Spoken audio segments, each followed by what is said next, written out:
नमस्कार। आज आप लोग जो भी मैंने इसके पहले पढ़ाया है सब पढ़ के आए होंगे। तो आज मैं आप लोगों का टेस्ट नहीं लेने वाला हूँ, क्योंकि मैं चाहता हूँ आज का जो मैं टॉपिक है वो कंटिन्यूअस पढ़ाऊँ पिछले वाले से रिलेट करके। तो आज टेस्ट नहीं लेने वाला हूँ, लेकिन नेक्स्ट टाइम मैं टेस्ट आपका ले लूँगा, ठीक है। तो पहले थोड़ा रिवीजन कर लेते हैं कि हमने क्या पढ़ा। हमने प्रस्तावना पढ़ा कि प्रस्तावना क्या है, ठीक है। प्रस्तावना क्या है, उसके बाद हमने प्रस्तावना में 3 इकाइयाँ पढ़ी थी, ठीक है। प्रस्तावना में 3 इकाइयाँ पढ़ी। पहला क्या था, शासन शक्ति का स्रोत, ठीक है, स्रोत। उसके बाद स्वरूप, और उसके बाद जो आपका था वो क्या हम लोग पढ़ने वाले थे, उद्देश्य, ठीक है। ये 3 ही चीज था, बरोबर। ये 3 ही चीज मैंने पढ़ाया था, तो कमेंट करो कि यही 3 चीज था कि कोई और चीज पढ़ाया था मैंने। तो हमारा स्रोत हो गया था। स्रोत में हमने बात किया था लोक प्रभुता, यानी जनता ही शासन करती है, यानी जनता ही क्या करती है, शासन करती है। जो फ्रांस के प्रसिद्ध विचारक थे रूसो के अनुसार जनता की वाणी किसकी वाणी है, ईश्वर की वाणी है, ठीक है। तो हमने क्या पढ़ा था, स्रोत पढ़ लिया था। उसके बाद शासन शक्ति का स्वरूप क्या था, शासन शक्ति का स्वरूप हमने क्या पढ़ा था, शासन शक्ति का स्वरूप हमने पढ़ा था संपूर्ण प्रभुत्व संपन्न,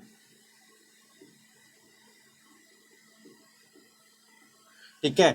इसके बाद समाजवादी, समाजवादी, पंथ निरपेक्ष, लोकतांत्रिक, गणराज्य, ठीक है। तो कभी भी अगर आपसे एग्जाम में पूछा जाता है कि प्रस्तावना के अनुसार शासन शक्ति का स्वरूप क्या है, स्वरूप को प्रकृति भी बोला जाता है, कि मतलब उसका प्रकृति क्या है, ठीक है। तो प्रकृति अगर पूछ लिया, स्वरूप पूछ लिया, तो दोनों का मतलब एक ही है कि आप ये जो 5 चीजें हैं इन्हीं को विस्तार पूर्वक लिखोगे कि संपूर्ण प्रभुत्व संपन्न है, समाजवादी। संपूर्ण प्रभुत्व संपन्न मैंने बताया था कि ऐसे देश से जो आंतरिक और बाह्य दोनों मामलों में स्वतंत्र रूप से निर्णय लेता है। समाजवादी मतलब क्या है, आर्थिक विकास करना, किसका, जो वंचित वर्ग है, पिछड़ा वर्ग है, जो मजदूर वर्ग है, उन सबका क्या करना, समाज की मुख्य धारा में लाते हुए उनका विकास करना। पंथ निरपेक्ष मतलब राज्य का कोई राजकीय धर्म नहीं होता तथा सभी नागरिकों को उनके धर्म का उपासना करने और उनका प्रचार प्रसार करने की अनुमति देता है, ठीक है। फिर लोकतांत्रिक, लोकतांत्रिक यानी जहां पे जनता का ही राज चलता है, यानी जनता अप्रत्यक्ष रूप से संसदीय कार्यपालिका के प्रतिनिधियों को चुनती है और वही प्रतिनिधि क्या करते हैं, जनता के ऊपर शासन चलाते हैं। तो यानी जनता का जनता के लिए जनता द्वारा शासन, ठीक है। और इसके बाद अंततः हमने गणराज्य पढ़ा था। गणराज्य का मतलब क्या होता है कि किसी देश का जो राष्ट्राध्यक्ष होता है वो वंशानुगत न होकर जनता के ही बीच से होता है। जैसे भारत एक गणराज्य है, क्योंकि जनता के बीच से यहाँ पे जो है एक राष्ट्राध्यक्ष चुना जाता है। परंतु इसी के विपरीत अगर आप ब्रिटेन की बात करते हो तो ब्रिटेन एक गणराज्य नहीं है, क्योंकि वहां का जो राष्ट्राध्यक्ष है वो वंशानुगत होता है, ना कि जनता के बीच से। तो ये दोनों चीजें हमने समझ लिया था कल, ठीक है। तो आज हम लोग क्या चालू करेंगे, उद्देश्य। क्या चालू करेंगे, उद्देश्य।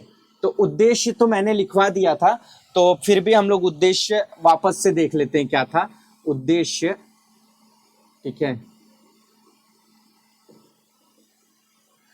चलिए कमेंट कीजिए कि मैंने उद्देश्य में क्या क्या लिखवाया था। पहला उद्देश्य क्या है, चलिए बताइए। शासन शक्ति का स्रोत मैंने बताया, स्वरूप बताया, प्रकृति बताया, और उद्देश्य क्या है। पहला उद्देश्य क्या है, पहला उद्देश्य क्या है, न्याय दिलाना। कौन सा न्याय, सामाजिक, आर्थिक और राजनीतिक। तो कमेंट कीजिए मैंने ये बरोबर लिखा है। यही कल हम लोगों ने बात किया था कि पहला क्या था, न्याय। दूसरा क्या था, स्वतंत्रता। कल मैंने, अभी आपको समझ रहा होगा कि मैंने जो प्रस्तावना लिखा हुआ है, लिखाया आपको, वो किस लिए इंपॉर्टेंट है उसको लिखना और याद करना, ठीक है। तो स्वतंत्रता में क्या क्या बताया था मैंने, विचार, अभिव्यक्ति।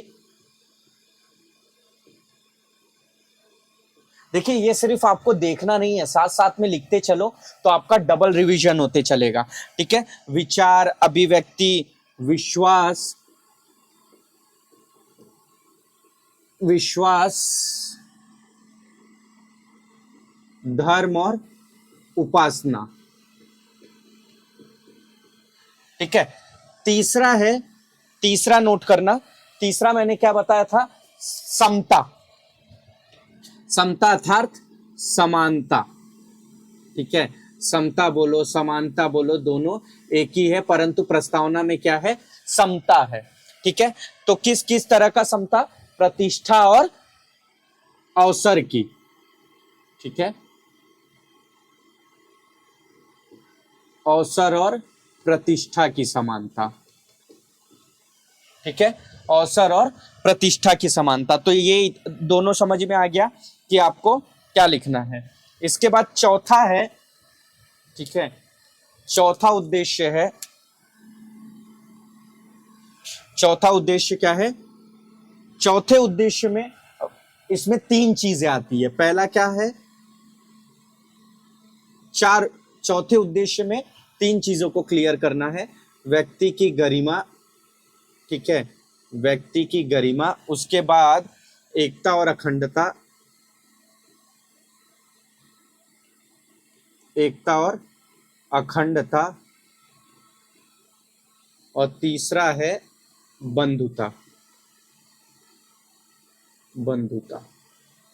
ठीक है, तो आपको समझ में आ गया। उद्देश्य कभी भी अगर पूछा जाएगा तो आप चार उद्देश्यों को क्लियर करेंगे। जो हमारा प्रस्तावना है उसमें चार उद्देश्य दिए गए हैं। पहला न्याय करना है, यानी सामाजिक, आर्थिक और राजनीतिक न्याय। दूसरा स्वतंत्रता, विचार, अभिव्यक्ति, विश्वास, धर्म और उपासना की स्वतंत्रता। तीसरा समानता या समता, यानी अवसर और प्रतिष्ठा की समानता। फिर चौथा जो उद्देश्य है उसमें तीन उद्देश्य है। पहला है व्यक्ति की गरिमा, दूसरा है एकता और अखंडता, तीसरा है बंधुता। तो चलिए हम लोग पहले से शुरू करते हैं, न्याय से। तो लिखिए पहला, आप लिखिए पहला उद्देश्य न्याय। ठीक है, मैं लिखाते भी चलूंगा क्योंकि इसको लिखना बहुत जरूरी है। अगर एग्जाम में पूछा जाता है उद्देश्य तो आपका उद्देश्य जो है वो क्लियर रहना चाहिए। तो पहला लिखिए न्याय।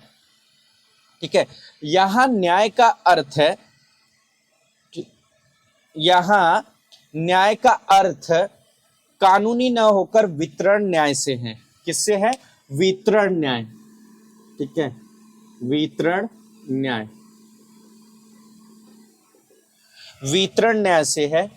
इसका अर्थ है जनता के बीच सामाजिक, आर्थिक और राजनीतिक वितरण, जनता के बीच सामाजिक, आर्थिक और राजनीतिक वितरण न्यायपूर्ण तरीके से होना चाहिए। देखा जाए तो पिछड़े वर्गों को समाज के मुख्य धारा में लाने के लिए दिया गया आरक्षण, क्या, मुख्य धारा में लाने के लिए दिया गया क्या, आरक्षण। ठीक है, आरक्षण ये सामाजिक न्याय का ही एग्जाम्पल है। ये सामाजिक न्याय ही है। क्या है ये, सामाजिक न्याय। ठीक है, अभी हम लोग कौन सा पढ़ रहे हैं, न्याय। मैं एक काम करता हूँ, ये बाकी मिटा देता हूँ, तो जैसे जैसे पॉइंट आएगा वैसे वैसे लिखूंगा तो कंफ्यूजन नहीं होगा। ठीक है, तो हमने यहाँ पे क्या बात किया कि वितरण न्याय होना चाहिए। ठीक है, वितरण न्याय, वितरण न्याय का अर्थ क्या है कि कानूनी न्याय न होकर ये वितरण से रिलेटेड है। वितरण क्या होता है अभी आप समझ जाओगे। ठीक है, तो इसमें हमने पहला क्या देखा, जो समाज को मुख्य धारा में, जो आर्थिक और पिछड़े वर्ग लोग हैं, जो पिछड़ी जनजातियां हैं, जातियां हैं, स्त्री हैं, उन लोगों को क्या मुख्य धारा में लाने के लिए जो आरक्षण दिया जाता है। ठीक है, आरक्षण दिया जाता है वो क्या है, सामाजिक न्याय है। वो सामाजिक न्याय का ही एक रूप है, एग्जाम्पल है। ठीक है, आगे लिखिए, तथा राजनीतिक प्रक्रिया में भागीदारी के लिए वयस्क मताधिकारों और पिछड़े वर्गों का आरक्षण, यानी क्या है, राजनीतिक, राजनीतिक न्याय क्या है। ठीक है, भागीदारी के लिए पिछड़े वर्गों का आरक्षण, यह राजनीतिक न्याय है। यानी क्या, आरक्षण, आरक्षण किसमें, आप देखते हो इलेक्शन लड़ने के लिए, चुनाव लड़ने के लिए, चुनाव की प्रक्रिया में जो पिछड़ा वर्ग है उनको आरक्षण दिया जाता है। वो क्या है? राजनीतिक न्याय है, क्योंकि वो राजनीतिक प्रक्रिया में ही उनको आरक्षण मिलता है।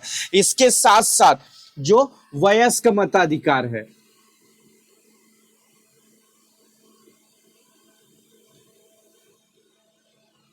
वयस्क मताधिकार से हम लोग क्या समझते हैं कि जो भी व्यक्ति जो सामने उसके कोई अगर राजनीतिक पार्टी अगर इलेक्शन लड़ रही है तो आदमी क्या कर रहा है? स्वतंत्र रूप से किसी को भी वोट दे सकता है, ठीक है। और ये जो है सभी को समान अधिकार प्राप्त है। ऐसा नहीं है कि जो वंचित वर्ग है वो उसको वोट का अधिकार नहीं है, जैसे पुराने जमाने में होता था सिर्फ पढ़े लिखे और धनी लोगों को है, तो ऐसा नहीं है। मतलब यहाँ पे कैसा है, जो राजनीतिक न्याय है वो किस प्रकार आप देख सकते हो, जो राजनीतिक प्रक्रिया में आरक्षण दिया जा रहा है, जो वयस्क मताधिकार यानी जो सभी लोगों को जो एप्लीकेबल हो गए हैं, जो कैपेबल हो गए हैं, 18 वर्ष से पूरा कर चुके हैं, जो वोट डाल सकते हैं, उनको समान रूप से ही अधिकार दिया गया है कि आप क्या कर सकते हो? वोट दे सकते हो, ठीक है।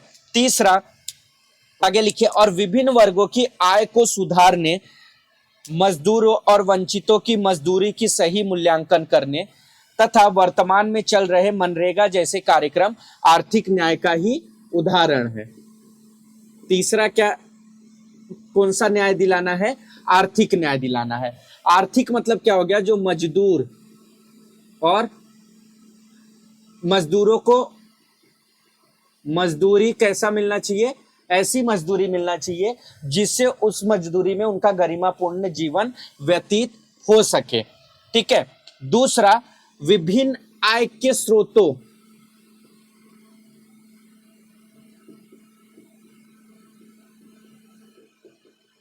मतलब अगर आप देखते हो गांव खेड़े वगैरह में बहुत सारे लोग हैं जिनके पास क्या आय का स्रोत नहीं है, तो गवर्नमेंट क्या करती है? उनके लिए आय का स्रोत लेकर आती है, जिसमें मनरेगा, आपने मनरेगा का नाम सुना होगा, तो मनरेगा भी किसका है? आर्थिक न्याय का ही एक एग्जाम्पल है कि यानी उनका जीवन स्तर सुधारने के लिए, उनको एक गारंटेड जॉब देने के लिए वो क्या है? मनरेगा निकाला गया है सरकार द्वारा। हम आगे मनरेगा भी पढ़ेंगे, तो मनरेगा भी क्या है? वो आर्थिक न्याय का ही एक स्वरूप है। तो आपको समझ में आ गया कि पहला उद्देश्य क्या है? सामाजिक, आर्थिक और राजनीतिक न्याय दिलाना है। सामाजिक, आर्थिक, राजनीतिक न्याय कैसा होना चाहिए?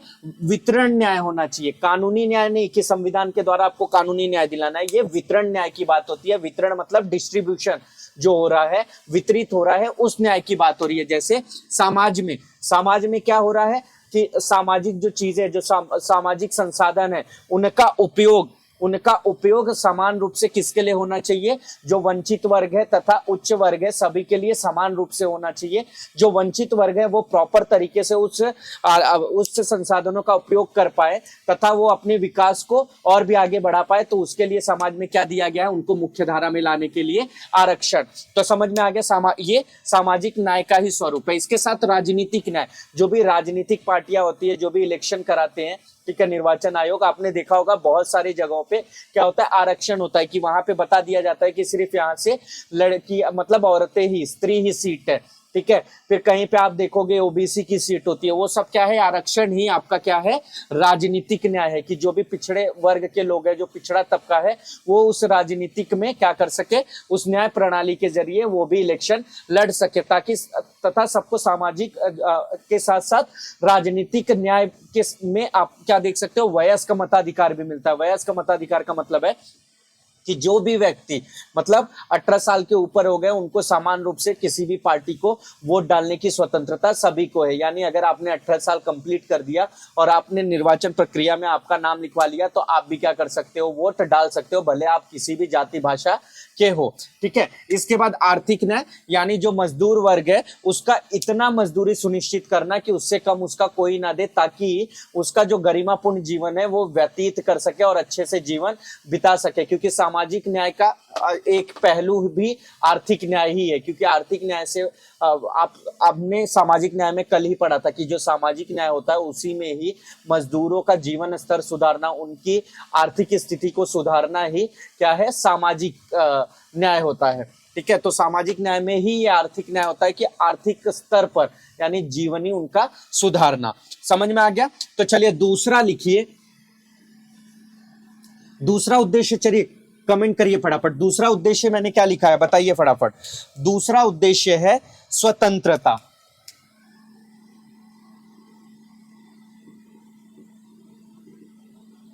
दूसरा उद्देश्य क्या है? स्वतंत्रता। किस किस प्रकार की स्वतंत्रता मैंने बताया? विचार, अभिव्यक्ति, विचार, अभिव्यक्ति, विश्वास, धर्म और उपासना। ठीक है, ये 5 प्रकार की स्वतंत्रता क्या करना? दिलाना प्रस्तावना का ही उद्देश्य है, यानी प्रस्तावना में निहित है कि ये 5 प्रकार के उद्देश्य प्रत्येक नागरिक को मिलना चाहिए। चलिए थोड़ा सा लिख लीजिए। जनता को विचार, अभिव्यक्ति, विश्वास, धर्म तथा उपासना की स्वतंत्रता प्रदान करना। प्रत्येक व्यक्ति को उतनी स्वतंत्रता दी जानी चाहिए जिससे उसका विकास हो सके। क्या हो सके?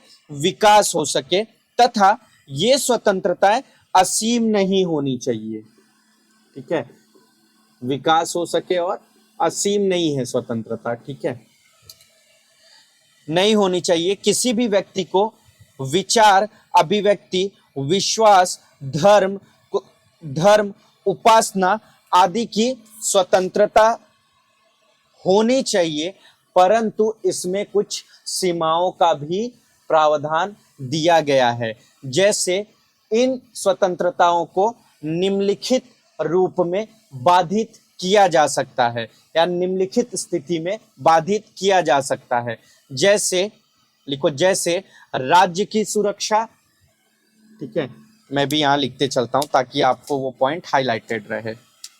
जैसे राज्य की सुरक्षा।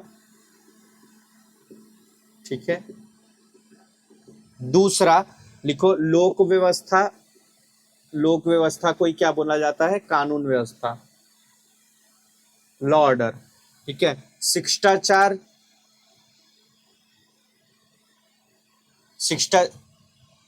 शिष्टाचार, शिष्टाचार के बाद आप लिख सकते हो सदाचार, अच्छे आचरण। ठीक है, अपराध भड़काने,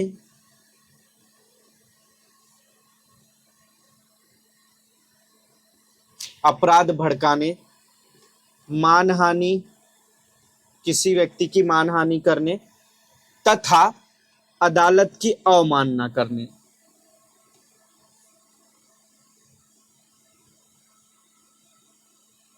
अदालत की अवमानना। तो 1 2 3 4 5 6 7, ये 7 केसेस में क्या हो सकता है? आपकी स्वतंत्रता बाधित की जा सकती है। तो ये 7 आपने नोट कर लिया। ठीक है,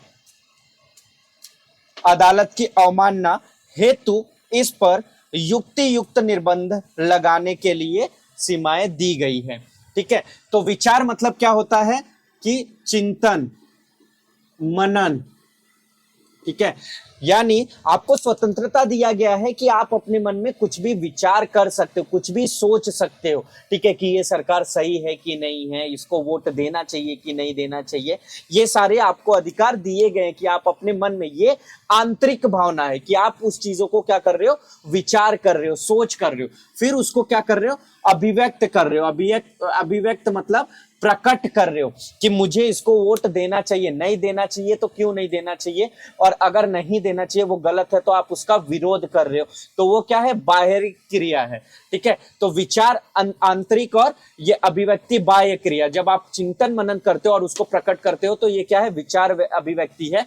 तो आपको विचार अभिव्यक्ति की स्वतंत्रता दी गई है। साथ ही साथ विश्वास, अब किसी चीज पे विश्वास, जैसे किसी राजनीतिक पार्टी पे, किसी धर्म पे आदि पे आपको विश्वास करने की स्वतंत्रता दी गई है। मतलब ऐसा नहीं है कि कोई आपको जबरदस्ती किसी पार्टी को वोट दिला सकता है या जबरदस्ती किसी धर्म को मानने के लिए आपको प्रेशर कर सकता है, नहीं कर सकता। यानी आपको विश्वास करने की क्या दी गई है? स्वतंत्रता। साथ ही साथ किसी भी धर्म को मानने और उसका प्रचार प्रसार करने की स्वतंत्रता दी गई है। और उपासना, उपासना यानी धर्म के आधार पर आचरण रखने की स्वतंत्रता भी दी गई है। यही प्रस्तावना का उद्देश्य है। यानी हमारे संविधान में विचार, अभिव्यक्ति, विश्वास, धर्म और उपासना की स्वतंत्रता किसी भी एक व्यक्ति के पास होना चाहिए। यानी प्रत्येक व्यक्ति के पास होना चाहिए, किसी भी नहीं, प्रत्येक व्यक्ति के पास होना चाहिए, ताकि वो गरिमापूर्ण जीवन व्यतीत कर सके। गरिमापूर्ण जीवन तो एक सिद्धांत है, बट ये सबके होने के बावजूद ही वो क्या कर पाएगा, गरिमापूर्ण जीवन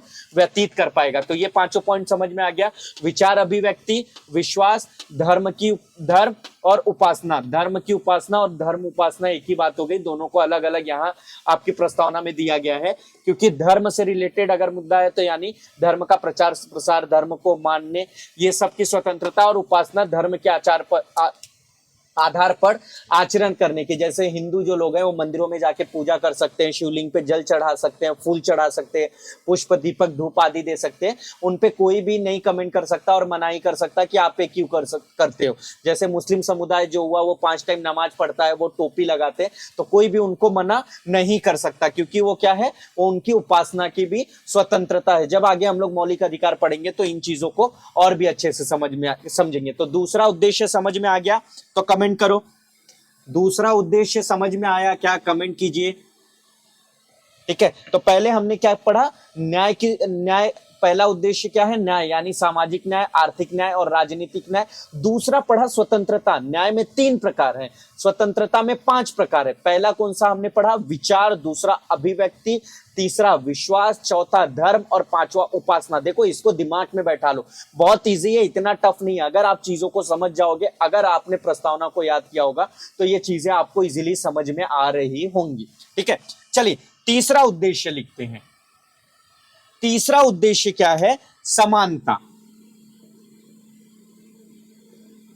या आप इसको समता भी लिख सकते हो अगर प्रस्तावना के हिसाब से लिखना चाहते हो, समता। ठीक है, तो ब्रैकेट में आप समानता को कर दो, ब्रैकेट में समानता को कर दो। ठीक है, ब्रैकेट में समानता को कर दो यानी समता।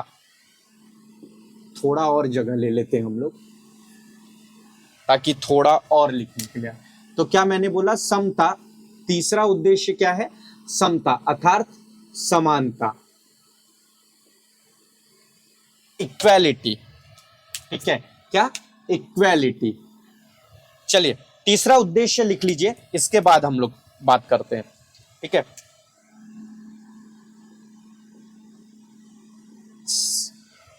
सभी नागरिकों को प्रतिष्ठा, क्या, प्रतिष्ठा और अवसर, प्रतिष्ठा और अवसर की समानता होगी। किसी भी व्यक्ति को प्रतिष्ठा की समानता अर्थात जाति, धर्म, लिंग आदि के आधार पर श्रेष्ठ या हीन यानी भेदभाव नहीं किया जाएगा। यानी प्रतिष्ठा से संबंधित आप क्या है, भेदभाव को मनाही। ठीक है, भेदभाव को मनाही करता है। ठीक है, नहीं किया जाएगा। इसके साथ साथ प्रत्येक व्यक्ति को अवसर की समानता अर्थात व्यक्ति के विकास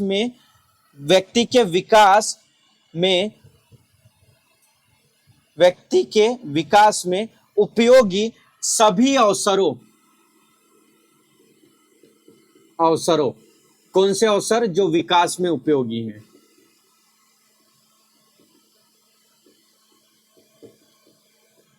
विकास में जो उपयोगी हैं को समान रूप से प्राप्त कराया जाएगा। समान रूप से क्या होगा, प्राप्त कराया जाएगा। ठीक है, प्राप्त कराया जाएगा। संविधान के अनुच्छेद 14 से 18 के बीच में ये समानताएं गारंटी के रूप में दी गई है। कहां से, 14 से अनुच्छेद 14 to 18 में। ठीक है, ये जो समानता है प्रतिष्ठा और अवसर की, ये क्या किया गया है, विस्तृत रूप में दिया गया है, जिसको हम लोग मौलिक अधिकार में भी पढ़ेंगे। ठीक है, तो समझ लेते हैं समता यानी समानता। तीसरा उद्देश्य क्या है प्रस्तावना का, कि सभी नागरिकों ठीक है। भारत में जो भी नागरिक है उन सभी नागरिकों, चाहे वो पिछड़ा वर्ग हो, चाहे उच्च वर्ग हो, चाहे कोई भी जाति समुदाय हो, उनको क्या करना है, उन सभी को मुख्य धारा में लाना है, उनको सभी को अधिकार देना है और सभी के बीच समानता का अधिकार होगा। समानता का मतलब क्या है, दो प्रकार की समानताएं दिलानी है। पहला प्रतिष्ठा, प्रतिष्ठा का मतलब है किसी भी व्यक्ति के साथ जाति, धर्म और लिंग, भाषा आदि के आधार पर भेदभाव नहीं किया जाएगा। यानी कोई पुरुष नहीं बोलेगा कि तू तो महिला है, यहां से जा, तेरा काम ये नहीं है। पहले ऐसे बोला जाता था, वो अब नहीं बोला जाएगा। किसी मुस्लिम व्यक्ति को कोई भी हिंदू मना नहीं कर सकता कहीं पे उसके साथ बैठ के शिक्षा लेने में। कहीं पे उच्च जाति वाला कोई नीच जाति वाले को अपने साथ शिक्षा ग्रहण में मनाही नहीं कर सकता, यानी भेदभाव की मनाही करता है। यानी उसको गरिमापूर्ण जीवन जीने के लिए उसकी प्रतिष्ठा की भी रक्षा करनी होगी। साथ ही साथ उनको अवसर की भी समानता दी जाएगी। अवसर की समानता का मतलब क्या है, किसी भी व्यक्ति के विकास के लिए जो जो अवसर होने चाहिए, जो चीजें उपयोगी है, उनको क्या समान रूप से उपलब्ध कराना। जैसे अगर किसी को कोई देश में विकास में भागीदारी देना चाहता है, कोई अपने आप की उन्नति करना चाहता है, तो उसको शिक्षा की जरूरत है।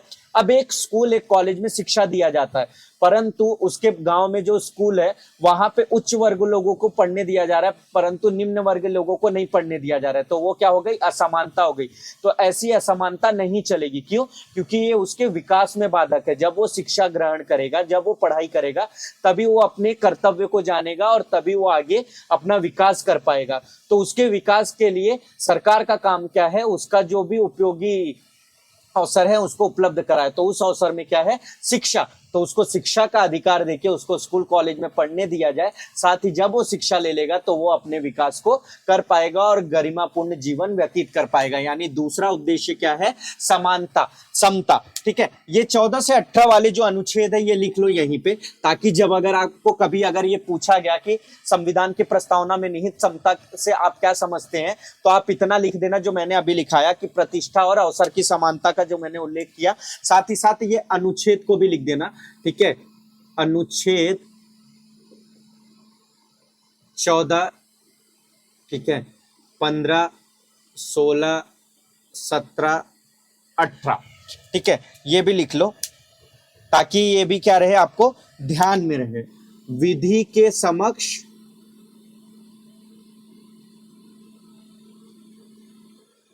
के समक्ष समानता, ये पहली स्वतंत्रता हो गई। दूसरा,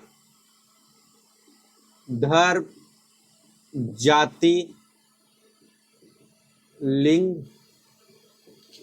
के आधार पर भेदभाव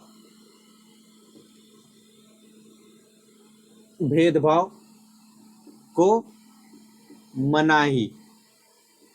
ठीक है, दूसरा आप लोगों ने लिख लिया। तीसरा लिखो, अनुच्छेद 16, लोक नियोजन में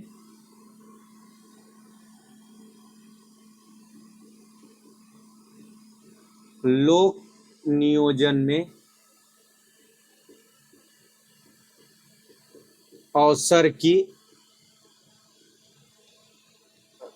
समानता। लोक नियोजन में अवसर की समानता। ठीक है, अनुच्छेद 17 लिखो। ये सबके आगे अनुच्छेद आप लिख देना। हाँ, अनुच्छेद लिखना इसके लिए जरूरी है क्योंकि ताकि आपको ध्यान में रहे। अगर आप डायरेक्ट लिख के आ जाओगे तो वो थोड़ा क्या रहता है, आपके एग्जाम पे इफेक्ट पड़ता है। तो इसलिए अनुच्छेद लिखो। शॉर्ट में अनु भी लिख दोगे तो भी चलेगा। ठीक है, 17वां तो मैंने स्टार्टिंग में ही बता दिया था, तो शायद आपको याद होगा, अस्पृश्यता का अंत। अस्पृश्यता का अंत। और अनुच्छेद 18 लिखो, उपाधियों का अंत। उपाधियों का अंत। ये तो मैं यहां आपको थोड़ा शॉर्ट में भी बता देता हूं, और जब मैं मौलिक अधिकार पढ़ाऊंगा तो वहां भी मैं आपको बता दूंगा। तो उससे क्या हो जाएगा, आपका डबल रिवीजन हो जाएगा। ठीक है, चलिए इसको थोड़ा हम अच्छे से समझ लेते हैं। हमारे संविधान की जो प्रस्तावना है उसमें तीसरा उद्देश्य क्या दिया गया है, समानता का अधिकार, यानी समानता का स्वतंत्रता। ठीक है, हमको प्राप्त करानी है, समानता के अवसर प्राप्त करानी है, समानता के प्रतिष्ठा प्राप्त करानी है, यानी सभी व्यक्तियों को, जो भी भारत के नागरिक है, उनके विकास के लिए जो भी चीजें तत्व जरूरी है उनको अवेलेबल कराना है। ये किसका काम है? जो भी जिसको भी हम लोग जनता के प्रतिनिधि चुन रहे हैं उनका काम है मुख्य तौर पे कराना। ठीक है, तो उसमें 14 से अगर 18 में आप देखोगे तो निम्नलिखित समानताएं दी गई है। पहला आप देख सकते हो अनुच्छेद 14 में, अनुच्छेद 14 में क्या दिया है? विधि के समक्ष समानता, यानी जो लॉ है, कानून के समक्ष सभी को समान एक भावना के साथ देखा जाएगा। समझो अगर कोई व्यक्ति चोरी करके जाता है तो अगर समझो वो ब्राह्मण समुदाय पे निर्भर करता है तो ऐसा नहीं कि उसको पैसे लेके छोड़ दिया जाएगा, और कोई दलित व्यक्ति चोरी करता है तो उसको 10 साल की सजा दे दी जाएगी, ऐसा नहीं है। चोर किसी भी जाति का हो, उसके साथ क्या होगा? बिना भेदभाव के आधार पे लॉ के सामने सब एक समान है और सबको समान रूप से सजा दी जाएगी। ठीक है, उसके बाद अनुच्छेद 15, अनुच्छेद 15 में क्या बोलता है? धर्म, जाति, लिंग के आधार पर भेदभाव को मनाही करता है। यानी कहीं भी, जैसे हमने यहीं पे बात कर लिया, या किसी भी जगह पे किसी भी व्यक्ति के साथ क्या होगा? धर्म, जाति आधार पे भेदभाव नहीं किया जा सकता। ठीक है, अनुच्छेद 16 में क्या दिया है? लोक नियोजन में अवसर की समानता, यानी जो भी सरकारी नौकरियां हैं, जो भी गवर्नमेंट जॉब है, अगर आप उसमें देखोगे जो भी गवर्नमेंट जॉब सबको दिया जाता है उसमें भेदभाव नहीं किया जाएगा। इसके कुछ अपवाद है, क्योंकि कुछ लोग बोलेंगे भेदभाव तो किया जाता है, SC ST को रिजर्वेशन दे दिया जाता है, बाकी ओपन वाले बेचारे वैसे ही होते हैं। तो ये यहाँ पे कुछ अपवाद है, क्योंकि हमने पढ़ा है कि हमारी प्रस्तावना में पहला उद्देश्य क्या है? समाजवादी राज्य। तो समाजवादी राज्य बनाने के लिए यहाँ पे कुछ अपवाद दिए गए हैं, जिसको हम लोग आरक्षण बोलते हैं, जो कि बहुत ही जरूरी है। तो कुछ अपवादों को हटा दिया जाए तो लोक नियोजन में अवसर की समानता है। यानी आप देखोगे जो ओपन वाला है उसका कंपटीशन ओपन वाले से ही रहता है जॉब पाने के लिए, जो SC वाला है उसका कंपटीशन SC के ही साथ रहता है, ST वाले का ST के ही साथ। तो ये एक अच्छी तकनीकी है कुछ समय के लिए, ताकि जो पिछड़े वर्ग के लोग हैं वो क्या हो सके? समाज की मुख्य धारा में आ सके। ठीक है, तो कभी भी ये सोच बदलो कि इनको क्यों रिजर्वेशन मिलता है। हाँ, कहीं कहीं ये रिजर्वेशन का गलत फायदा उठ रहा है, क्योंकि जो लोग डेवलप हो चुके हैं, जो करोड़पति हैं, जो करोड़ों संपत्तियों के मालिक है, वो भी इस रिजर्वेशन का फायदा उठाते हैं। जो और वंचित समाज का जो दलित तबका है, जो एकदम गरीब है, उसको ये क्या बेनिफिट नहीं मिल पाता है। तो कहीं कहीं ये समस्याएं हैं, उसको भी धीरे धीरे सॉल्व करने की जो कानून है, जो न्यायालय है, वो विचार कर रहा है, संसद भी विचार कर रहा है। देखो आगे कब इस पे कानून बनता है वो बात की बात है, परंतु अभी यही है लोक नियोजन में अवसर की समानता। ठीक है, इसके बाद अनुच्छेद 17 में क्या बोलता है? अस्पृश्यता का अंत, यानी छुआछूत का अंत हो गया। जो पहले हम लोगों ने पढ़ा था, इतिहास में भी पढ़े रहोगे कि पहले जो एक गरीब व्यक्ति था घर में नहीं आ सकता था, अगर वो किसी पानी को छू देता था तो उसको पीने के लिए मनाही हो जाती थी, सब अशुद्ध माना जाता था। अगर अब कोई भी किसी भी गरीब व्यक्ति, यानी गरीब मतलब SC ST के साथ, अभी तो ST को भी ले लिया गया बाद में, जब अभी आगे हम लोग पढ़ेंगे, और पीछे भी मैंने पढ़ाया ही था आपको। ठीक है, तो अगर उनके साथ आप छुआछूत वाली भावना करते हैं तो आपको क्या होगा? उसके तहत संसद ने जो कानून बनाया है आपको सजा मिलेगी। तो यानी अस्पृश्यता का भी अंत कर दिया गया है, क्योंकि किसी भी व्यक्ति को गरिमापूर्ण जीवन जीने के लिए उसके साथ भेदभाव नहीं होना चाहिए, उसके साथ अस्पृश्यता नहीं होना चाहिए। तो आर्टिकल 17 ये क्या करता है? ये स्वतंत्रता उसको प्रदान करता है। इसके बाद अनुच्छेद 18, अनुच्छेद 18 में क्या दिया गया है? उपाधियों का अंत, यानी भारत में कोई भी व्यक्ति पद में बड़ा नहीं होगा। पद में मतलब संवैधानिक पद में तो हो सकता है, परंतु उसको कोई उपाधि नहीं दी जाएगी। जैसे पहले शासन काल में कैसा होता था? राय साहब उपाधि दे दी जाती थी, ठीक है, सर की उपाधि दे दी जाती थी। ये सब उपाधियां क्यों दी जाती थी? ताकि जिन लोगों को ये उपाधियां दी जाए वो क्या हो सके? ब्रिटिश जो सरकार थी उनके जासूस बन सके, वो उनके गुप्तचर बन के खबर देते रहे। तो ये सब गलत है। अगर आज के भी समय में अगर ऐसी उपाधियां दी जाने लगी तो लोग क्या होंगे कि जो उनको ये उपाधि देगा उसके लिए ही वो उनके लिए तत्पर हो जाएंगे, और वो अगर व्यक्ति गलत भी करेगा तो भी उसका साथ देंगे। इसीलिए उपाधियों का अंत कर दिया गया। परंतु किंतु लेकिन मगर बट अभी लोगों का, कुछ लोग जो हैं ये सोचते हैं कि यार भारत रत्न दिया जाता है, पद्मश्री दिया जाता है, ये सब क्या, ये भी सब तो उपाधियां हैं। तो ये सब उपाधियां नहीं है, ये सब एक क्या है? सम्मान है। तो सम्मान और उपाधियों में फर्क होता है। जब हम मौलिक अधिकार पढ़ने लगेंगे अनुच्छेद 18 में, मैं इनके फर्क को आपको अच्छी तरीके से समझाऊंगा। तो अभी हम लोग यहाँ पे क्या पढ़ रहे हैं? समता का अधिकार। ठीक है, तो यहाँ पे समता में तीसरा उद्देश्य क्या है? समता होना चाहिए। समता कैसा होना चाहिए, व्यक्ति की प्रतिष्ठा और अवसर की समान, उसको क्या मिलना चाहिए, समान अवसरें मिलना चाहिए, जिसमें आर्टिकल 14 से 18 उनको क्या करता है, समानता का अधिकार प्राप्त कराता है, जो कि मौलिक अधिकार के अंदर निहित है। इतना समझ में आए। साथ ही साथ ये जो स्वतंत्रताएं हैं, ये जो समानता का अधिकार है, ये क्या है, ये इनमें कुछ ना कुछ सीमाएं लगाई गई हैं। ठीक है, इसके साथ साथ जो अभी हम लोगों ने पढ़ा भी कि आपको जो स्वतंत्रता, समानता, ये जो सारी चीजें हैं, न्याय, हर चीजों में क्या है, सीमाएं लगाई गई हैं, ताकि कोई भी व्यक्ति असीमित रूप से यानी मनमाने ढंग से अपनी स्वतंत्रता का उपयोग ना कर सके। उसको कब कब बाध्य किया जाएगा, या जब हम मौलिक अधिकार पढ़ने लगेंगे तो किस अधिकार को कब बाध्य करना है, तब वो हम लोग अनुच्छेद के हिसाब से पढ़ते जाएंगे। तो बाकी इतना समझ में आ रहा है तो लिखो ओके, यस, जैसा भी जो भी लैंग्वेज में, बस बता दो समझ में आ रहा है। ठीक है, तो हमने तीसरा जो उद्देश्य है वो क्या है, समानता का यानी समता का, समता की भावना को जागृत करना ही ये क्या है, संविधान की प्रस्तावना का तीसरा उद्देश्य है। तो तीसरा उद्देश्य समझ में आया तो लिखो यस। चलिए चौथा उद्देश्य क्या है, चौथा उद्देश्य हम लोग देख लेते हैं। मैंने चौथे उद्देश्य में 3 उद्देश्य बताया। ठीक है, पहला मैंने क्या बताया, व्यक्ति की गरिमा। तो पहले हम लोग व्यक्ति की गरिमा देख लेते हैं। व्यक्ति की गरिमा, इसको लिखिए, व्यक्ति की गरिमा से आशय है रूढ़िवादी परंपराओं को खत्म करते हुए प्रत्येक व्यक्ति को मानवीय जीवन से परिपूर्ण जीवन उपलब्ध कराना। मैंने जो अभी आपको बताया, ये व्यक्ति की ही गरिमा से व्यक्ति गरिमापूर्ण जीवन कब जी पाएगा, जब उसको समता का अधिकार मिलेगा, जब उसको अवसर की समानताएं मिलेगी, जब उसकी प्रतिष्ठा बढ़ेगी, तभी वो व्यक्ति क्या होगा, गरिमापूर्ण जीवन जी पाएगा। गरिमापूर्ण जीवन जीने का मतलब है स्वतंत्र रूप से उसकी प्रतिष्ठा को बिना हानि पहुंचाए हुए, अवसर की समानता देते हुए, सभी नागरिकों के समान रूप व्यवहार करते हुए उस किसी व्यक्ति को जीवन को व्यतीत करने देना, ताकि उसको ऐसा ना लगे कि मैं अभी भी रूढ़िवादी परंपराओं में दबा हुआ हूं।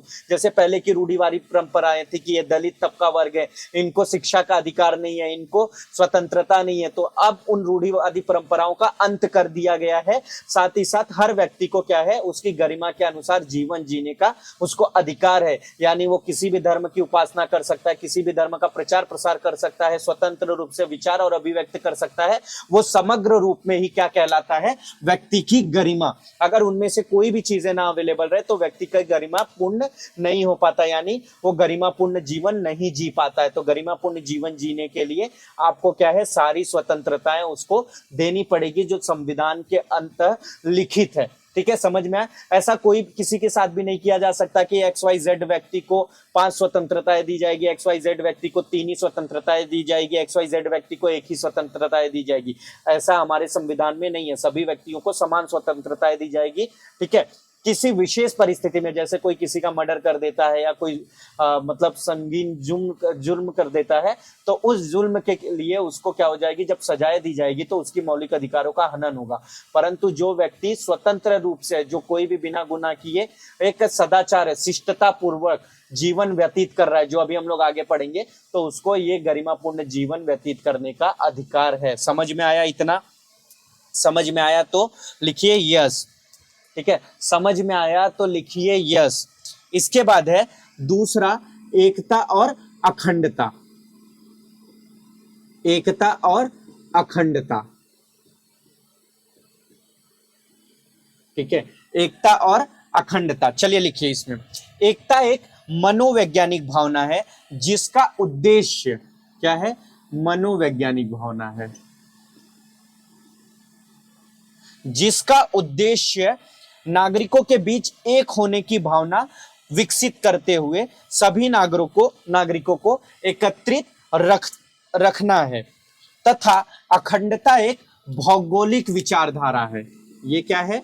भौगोलिक। ये भौगोलिक विचारधारा है। ठीक है, ये एक भौगोलिक विचार है जिसका अर्थ है कि भारत भौगोलिक क्षेत्रफल की दृष्टि से एक पूर्ण राज्य रहे, तथा किसी बाहरी या आंतरिक गतिविधियों के कारण इसका कोई भी भूभाग विखंडित ना हो पाए। ठीक है, भूभाग विभाजित ना हो जाए। ठीक है, इतना लिख लीजिए। अब आगे लिखिए, जातिवाद, संप्रदायवाद, भाषावाद, क्षेत्रवाद आदि ये सब राष्ट्रीय एकता में बाधक है।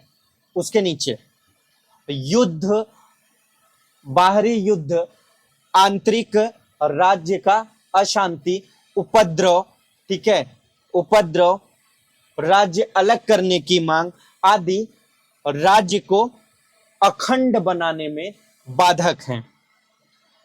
एकता और अखंडता परस्पर एक दूसरे से जुड़ी हुई हैं, इसलिए जब एकता मजबूत होती है तो राज्य को तोड़कर यानी विखंडित कर पाना मुश्किल होता है। उदाहरण बाद में बताते हैं, पहले समझ लेते हैं, ठीक है। यानी क्या समझ सकते हो, एकता क्या है? एकता एक मनोवैज्ञानिक विचार है। मनोवैज्ञानिक का मतलब क्या है? ये एक भावना है कि सभी नागरिकों को एकत्र रूप में रहना चाहिए, एकत्रित होकर रहना चाहिए। तथा अखंडता क्या है? भौगोलिक विचारधारा है। भौगोलिक विचारधारा का मतलब होता है कि भारत का जो भी अखंड भारत की जो सब लोग डिमांड कर रहे हैं, चाहे हिंदू हो चाहे मुस्लिम हो, कोई भी नहीं चाहता कि हमारा भारत देश विभाजित हो, क्योंकि एक बार विभाजित हो चुका है। हमारे भारत देश का ही खंडन हो के आज भारत देश एक छोटा सा राज्य रह गया है, भले है बड़ा लेकिन टूट चुका है। तो अब नहीं चाहते, जब भी संविधान निर्माताओं ने यह संविधान की परिकल्पना की तो उनका क्या एम था कि हमारा देश अखंड रहे। बाद में संविधान जो 42वां संविधान संशोधन था उसके तहत आपने देखा कि अखंडता को भी जोड़ लिया गया। तो क्यों जोड़ लिया गया? ताकि जो विचार है वो क्लियर रह सके कि भारत का कोई भी जो भूभाग है वो भारत से अलग ना हो पाए, ठीक है। जातिवाद, संप्रदायवाद, भाषावाद, क्षेत्रवाद, ये जो विचार है, यानी जो लोग जातिवाद करते तो हिंदू है, वो मुस्लिम है, वो बौद्धिस्ट है, ये जो क्या बोला जाता है, भगाव, अलगाव, ये सब जो चीजें हैं, ये विचार क्या करती है? एकता को बर्बाद करती है। साथ ही साथ जो सांप्रदायिक वारदातें होती है, जो आपने 90s के दंगे देखे, इसमें क्या हिंदू मुस्लिम जो है वो बिछड़ा होने लगता है, तो लोग अलग अलग राज्य की डिमांड करने लगती है। भाषावाद, जैसे आप देखते हो महाराष्ट्र में उठते रहता है भाषावाद की परिकल्पना। इससे क्या हो जाता है, हमारे भारत में ही उत्तर भारतीय और महाराष्ट्रियंस, ये दो भाषावाद जब जन्म ले लेते हैं तो ये दोनों विभाजित होने लगते हैं। तो इन चीजों को दबाना है। क्यों दबाना है? ताकि हमारा देश क्या हो सके, एकत्र हो सके और यहाँ पे अखंडता रहे। क्योंकि अगर ये चीजें बढ़ती जाएगी तो ये जो राज्य है ये स्वतंत्र राष्ट्र के रूप में भावना प्रकट करने लगेंगे, जो प्रकट होने देना नहीं है, जिसी को क्षेत्रवाद भी कहा जाता है, ठीक है। इसके साथ साथ आंतरिक जो युद्ध मचे हुए, जैसे आप देखते हो पंजाब को अलग करने की मांग हो रही है, खालिस्तान बनाने की मांग हो रही है, ये सब क्या है? अखंडता को तोड़ने में प्रयास कर रहे हैं, यानी देश की जो अखंडता है उसको विभाजित कर रही है। ये सब बाधा है, इन सब बाधाओं को दूर करना है। यही क्या होता है, एकता में अखंडता को जोड़ने की बात है। यानी हमारे भारत देश की अगर बात की जाए तो अनेकता में एकता बोला जाता है। पूरी दुनिया में भारत ही एकमात्र ऐसा देश है जिसको अनेकता में एकता बोला जाता है। अनेकता में एकता क्यों बोला जाता है? क्योंकि यहाँ पे विभिन्न प्रकार के जाति, संप्रदाय, भाषा, लिंग आदि के लोग रहते हैं जो क्या समग्र रूप से एक है, भारतवासी हैं। लेकिन आज वर्तमान दौर में देखा जा रहा है कि Maharashtrian, south Indians, north Indians, ये सब क्या होते जा रहे हैं? विभाजित हो जा रहे हैं। जो ये एकता की भावना खत्म होते जा रही है, इस पे सरकार को बहुत कड़ा कदम उठाना चाहिए, क्योंकि ये आजकल राजनीतिक मुद्दा हो गया और राजनीतिक लोग ही इसका ज्यादा इस्तेमाल कर रहे हैं। तो इसको हमें होने से बचाना है, जिससे हमारा देश एकत्र रह सके। साथ ही साथ जो लोग खालिस्तान बनाने की मांग करते, पंजाब को अलग करने की मांग करते, ये देश विभाजन की बात करते। सारे पंजाबी नहीं चाहते कि हम भारत से अलग कर लें, लेकिन कुछ लोगों की माइंड जो है, माइंड वॉश करके उन लोगों को अपने साथ जोड़ते जाते। जैसे आप देखते हो दलित समाज में जो लोग पढ़े लिखे लोग नहीं है, एक जो उच्च पढ़े लिखे लोग हैं, उनका उपयोग करके राजनीतिक हथकंडे में सफलता पाना चाहते हैं। जैसे मुस्लिम समुदाय में देख लो, हिंदू समुदाय में देख लो, हर समुदाय में ये लोग पाए जाते हैं जो लोगों का क्या करते हैं, आज भी शोषण कर रहे हैं। इन सब चीजों को रोकना है, हमें अनेकता में एकता कायम रखते रहना है तथा भारत को एक अखंड राज्य के रूप में ही जाना जाना चाहिए दुनिया पे, ठीक है। तो यानी अगर देखा जाए, अगर भारत में एकता है, अगर एकता रहेगी तो ही अखंडता का सपना जो है वो पूरा हो सकता है, क्योंकि परस्पर ये दोनों एक दूसरे से क्या है, जुड़े हुए हैं, ठीक है। इतना समझ में आ गया। तीसरा लिखो, तीसरा मैंने क्या बताया, बंधुता, ठीक है। बंधुता यानी भाईचारा, लिखिए इसको। बंधुता का आशय है कि भारत देश के सभी निवासी अनेकता में एकता, जो कि मैंने आपको बताया, कि भावना धारण किए हुए बिना किसी जाति, भाषा, लिंग भेदभाव के आपस में बंधु भाव से रहे। कैसे रहे? बंधु भाव से रहे, बंधु भाव से रहेंगे। जिस राज्य में बंधुता की भावना होती है उस राज्य में एकता और अखंडता की भावना अपने आप आ जाती है। ठीक है, यानी अगर देख सकते हो बंधुता का मतलब क्या है, जो मैंने पहले ही बताया कि अनेकता में एकता, जो बिना जाति, प्रांत, भाषा के बिना देखे हम लोग क्या भाईचारे में रहते हैं। जैसे आपने देखा है कि पहले तो खासकर होता था, अभी ये चीजें ये वापस से जो पुरानी रूढ़िवादी परंपराएं थी वापस से विकसित होने लगी है, ये राजनीतिज्ञ लोगों की वजह से। आप देखोगे जब हम छोटे छोटे थे तो किसी बच्चे का ईद है, किसी की दिवाली है, हम साथ में जब स्कूल में बहुत सारी चीज लेकर आते थे, एक साथ खाते थे। वो कैसी बात आती, वो बंधुता की भावना थी। आज ये बंधुता खत्म होते जा रही है। इस बंधुता को हमें बनाए रखना है, और जहां पे एकता की भावना होती है, जहां पे अखंडता की भावना होती है, जहां पे ये एकता और अखंडता देखा जाता है, वहां पे बंधुता की भावना आ जाती है। ठीक है, और जहां पे बंधुता रहती है वहां पे एकता और अखंडता अपने आप डेवलप हो जाती है। तो यानी ये तीनों चीजें क्या है, आपस में जुड़ी हुई है। अगर एक भी चीज नहीं रहेगा तो बाकी चीजें, दोनों चीजें क्या हो जाएंगी, अनुपस्थित हो जाएंगी। जैसे 1947 के तहत में जिन्ना जो पाकिस्तान के प्रधानमंत्री थे और पंडित जवाहरलाल नेहरू जो भारत के प्रधानमंत्री थे, ये दो समुदाय, ये तो चलो विभिन्न समुदाय, वो एकत्र समुदाय का वर्चस्व लिए हुए उनका क्या कर रहे थे, उनके साथ थे। तो इस भावना में जब बंधुत्व की भावना समाप्त हो गई तो देश का विभाजन हो गया। तो आगे अगर यही भावना समाप्त होने लगी तो क्या होगा, वापस से देश विभाजन के दौर में पहुंच जाएगा। तो इस विभाजन को रोकना है तो एकता और अखंडता को लेकर आना है। अगर एकता और अखंडता रहेगी, मतलब आपस में हमारे भाईचारा रहेगा, एकता रहेगा, तो हमें कोई भी अलग नहीं कर पाएगा। और जहां बंधुता होती है, जहां आपस में भाईचारा होता है, जहां पे बिना जाति, प्रांत, भाषा, लिंग आदि के आधार पे लोगों में एकता की भावना होती है, यानी बंधुता होती है, भाईचारा होती है, वहां पे एकता और अखंडता अपने आप आ जाता है। और जिस देश में भी आप देख लो एकता, अखंडता और बंधुता की भावना है, उस देश के सामने कोई बड़ा से बड़ा देश भी उसका बुरा कुछ भी नहीं कर सकता। इसका लाइव एग्जांपल अभी आपने वर्तमान में यूक्रेन के साथ देखा।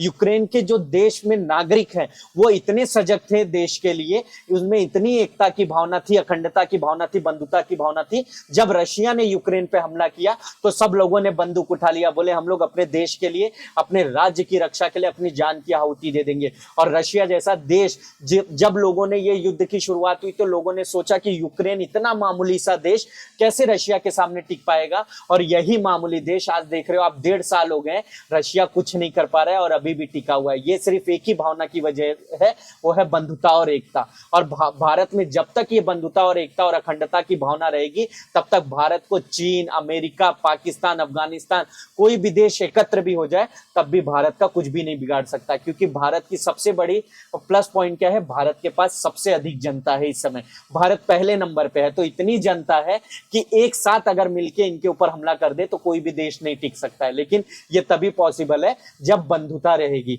जब एकता रहेगी और जब हमारा भौगोलिक क्षेत्र अखंडता रहेगा, यानी एक ही पूरा राज्य होगा। तो ये समझ में आया कि हमारा उद्देश्य क्या है। ये उद्देश्य आपको अगर समझ में आ गया तो कमेंट करो। मैंने आपको उद्देश्य को काफी अच्छे से समझाया है कि हमारा उद्देश्य कैसा है। न्याय है, स्वतंत्रता है, समता है, व्यक्ति की गरिमा यानी प्रतिष्ठा उसका बनाए रखना है। उसके बाद आपको क्या है, अवसर की समानता है, फिर एकता, अखंडता, बंधुता आदि का क्या है, उद्देश्य की पूर्ति करना है। ताकि जब इन उद्देश्यों की पूर्ति हो जाएगी तभी एक कल्याणकारी समाज यानी कल्याणकारी भारत जैसे राज्य की स्थापना पूरी तरह से हो पाएगी। और यह स्थापना किसके उद्देश्यों के जरिए होगा, प्रस्तावना के उद्देश्यों की संकल्पना को पूर्ण करने से होगा। तो अभी आप समझ गए, मैंने प्रस्तावना को पूरी अच्छी तरीके से समझा दिया। प्रस्तावना के मैंने 3 भागों में समझाया, शासन शक्ति के हिसाब से, स्रोत के आधार पे, स्वरूप यानी प्रकृति के आधार पे, और और तीसरा मैंने उद्देश्य के आधार पे। तो एकदम इजी है, कभी भी अगर आपसे कोई भी पूछ ले तो इसको भूलना नहीं है। अगर आपको रात के 12 बजे भी कोई उठा के पूछता है कि चलो शासन शक्ति का स्रोत बताओ, तो आपको लोक प्रभुता बोल देना है। अगर आपसे पूछता है कि स्वरूप बताओ, तो स्वरूप तो आपको बाय हार्ट हो जाना चाहिए कि संपूर्ण प्रभुत्व संपन्न पंथ समाजवादी पंथ निरपेक्ष लोकतांत्रिक गणराज्य, ये 5 चीजें क्या है, स्वरूप है भारत का, प्रकृति है प्रस्तावना की। ठीक है, वही भारत का स्वरूप भी बोल सकते हो जो प्रस्तावना की प्रकृति है। ठीक है, इसके साथ साथ उद्देश्य क्या है, न्याय, समता, समानता, व्यक्ति की गरिमा, व्यक्ति की प्रतिष्ठा जो है उसमें, एकता, अखंडता और बंधुता, यही क्या है, यही उद्देश्य है संविधान का। ठीक है, तो इतना आपको याद रहेगा संविधान की प्रस्तावना का शक्ति का स्रोत, स्वरूप और उद्देश्य क्या है। अगर आप ये याद रख लोगे कि तो संविधान की व्याख्या तो बहुत मुश्किल है, क्योंकि संविधान की अगर व्याख्या पूछता है तो शक्ति, स्वरूप और उद्देश्य तीनों लिखना पड़ेगा, तो उत्तर थोड़ा बड़ा हो जाएगा। फिर भी अगर पूछता है तो एक एक लाइन में ही लिख देना उनके मीनिंग। ठीक है, अगर किसी एक विस्तृत पार्ट को पूछता है, अगर स्वरूप या प्रकृति पूछ लेता है, तो स्वरूप और प्रकृति में ये 5 चीजों को बताओगे, संप्रभुता, समाजवादी पंथ निरपेक्ष लोकतांत्रिक गणराज्य, इसको बताओगे। अगर वो पूछ लेता है, स्रोत पूछता है, तो लोक प्रभुता को ही आपको एग्जाम्पल में पूरा बताना है, उसमें ही आपको अप्रत्यक्ष लोकतंत्र, संसदीय लोकतंत्र इत्यादि को उसमें समावेश करके वो ब्रीफ में आपको बता देना है। और अगर उद्देश्य पूछता है तो उसमें न्याय, समानता, स्वतंत्रता, व्यक्ति की गरिमा, एकता, अखंडता और जो आपका लास्ट है बंधुता, इन 6 चीजों को विस्तृत तरीके पे बताना है। तो इतना समझ में आ गया, तो हम लोग थोड़ा आगे बढ़ते हैं। तो चलिए फटाफट कमेंट कीजिए कि ये समझ में आ गया कि नहीं, और साथ ही साथ ये भी कमेंट कीजिए कि मैं जो आपको पढ़ाते जा रहा हूँ या आप पढ़ते भी जा रहे हो कि नहीं, कि बस मैं पढ़ाए जा रहा हूँ और आप क्या है वीडियो देखने के बाद वीडियो बंद कर देते हो कि समझ में आ गया भैया। देखो, अब वीडियो देखने के बाद तो आप लिख भी रहे हो, लिखने के साथ उसको पढ़ो, रिविजन करो, तो आपकी चीजें एकदम अच्छे से समझ में आ जाएगी। चलिए ठीक है, आगे बढ़ते हैं। नेक्स्ट हेडिंग डालिए कि प्रस्तावना का महत्व, क्योंकि एग्जाम में पूछा जा सकता है ये मेंस में कि प्रस्तावना का महत्व क्या है, और इसमें जो मैं तथ्य लिखवाऊंगा वो तथ्य जो है आपके प्रीलिम्स के लिए भी बहुत ही हेल्पफुल होंगे। तो चलिए हेडिंग डालिए, प्रस्तावना का महत्व।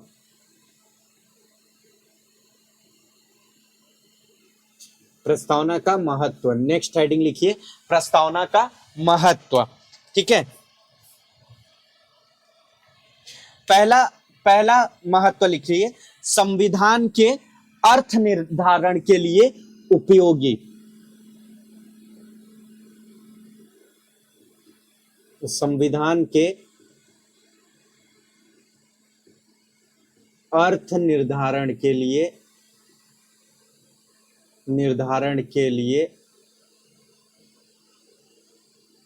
उपयोगी।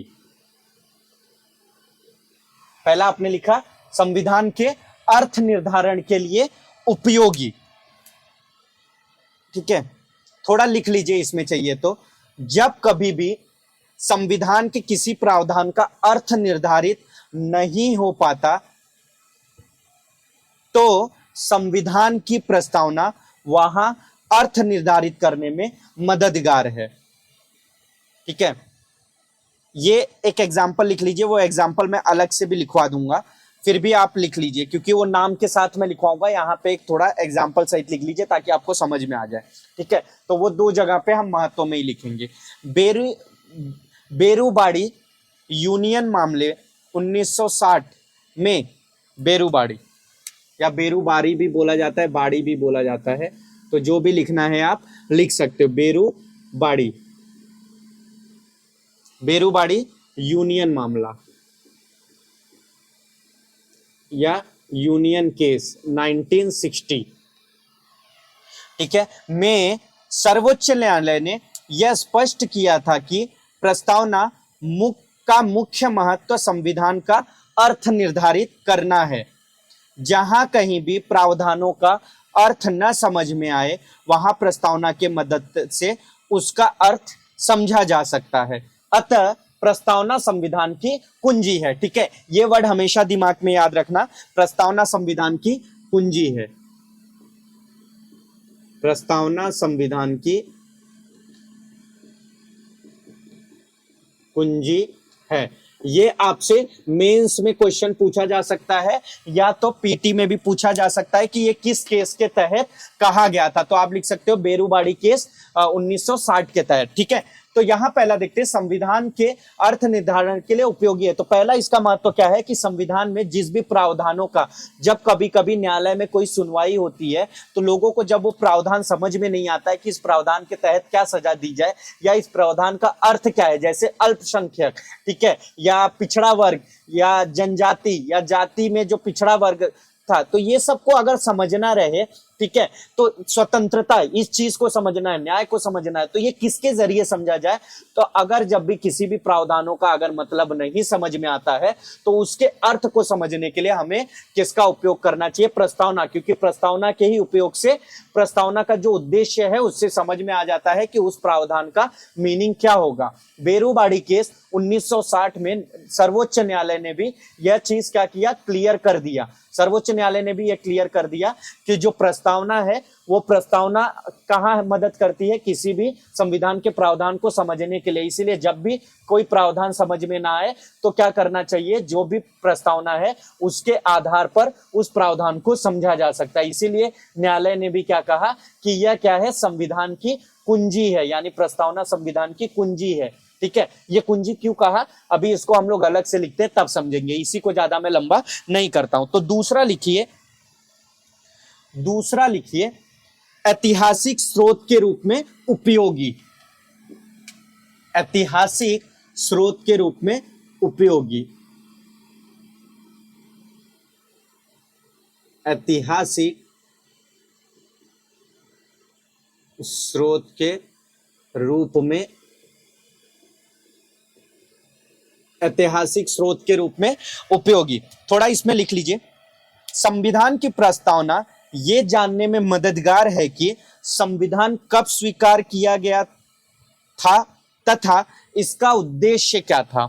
प्रस्तावना में 26 नवंबर 1949 का दिन प्रस्तावना के जरिए संविधान को स्वीकृत और अधिनियमित होने की तिथि उल्लेखित करता है। यानी प्रस्तावना जो है वो ऐतिहासिक स्रोत के रूप में उपयोगी है। प्रस्तावना के जरिए समझा जा सकता है कि संविधान को कब अंगीकृत और अधिनियमित यानी स्वीकृत किया गया था। तो उसमें जो डेट दिया हुआ है, डेट क्या दिया हुआ है, 26 नवंबर 1949, उसी दिन आंशिक रूप से संविधान लागू हुआ था।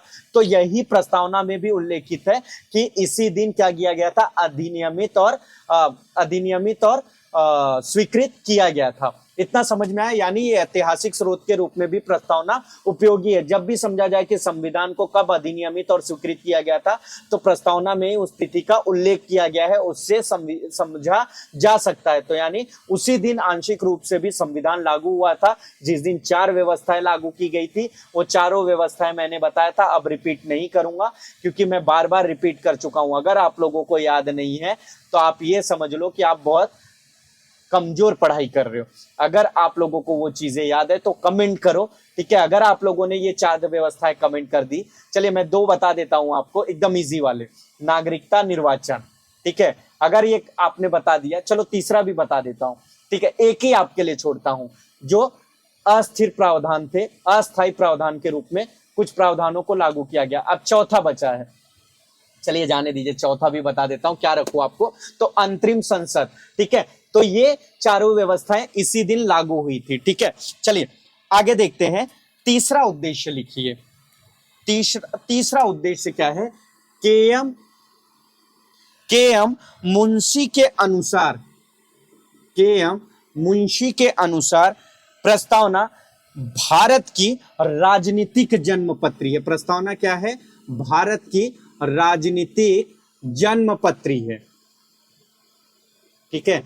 प्रस्तावना भारत की राजनीतिक जन्मपत्री है। तो ये आपसे पीटी में भी पूछा जा सकता है, या आपसे मेंस में भी पूछा जा सकता है कि प्रस्तावना भारत की राजनीतिक जन्मपत्री है, इसको स्पष्ट कीजिए, ठीक है, या इस पे चर्चा कीजिए। तो आपको इनका नाम याद रखना। चलिए दूसरा मेरा सवाल, ठीक है, मैंने 2 आपको बोला था कि मैं आपको क्वेश्चन पढ़ाते ही टाइम पूछूंगा।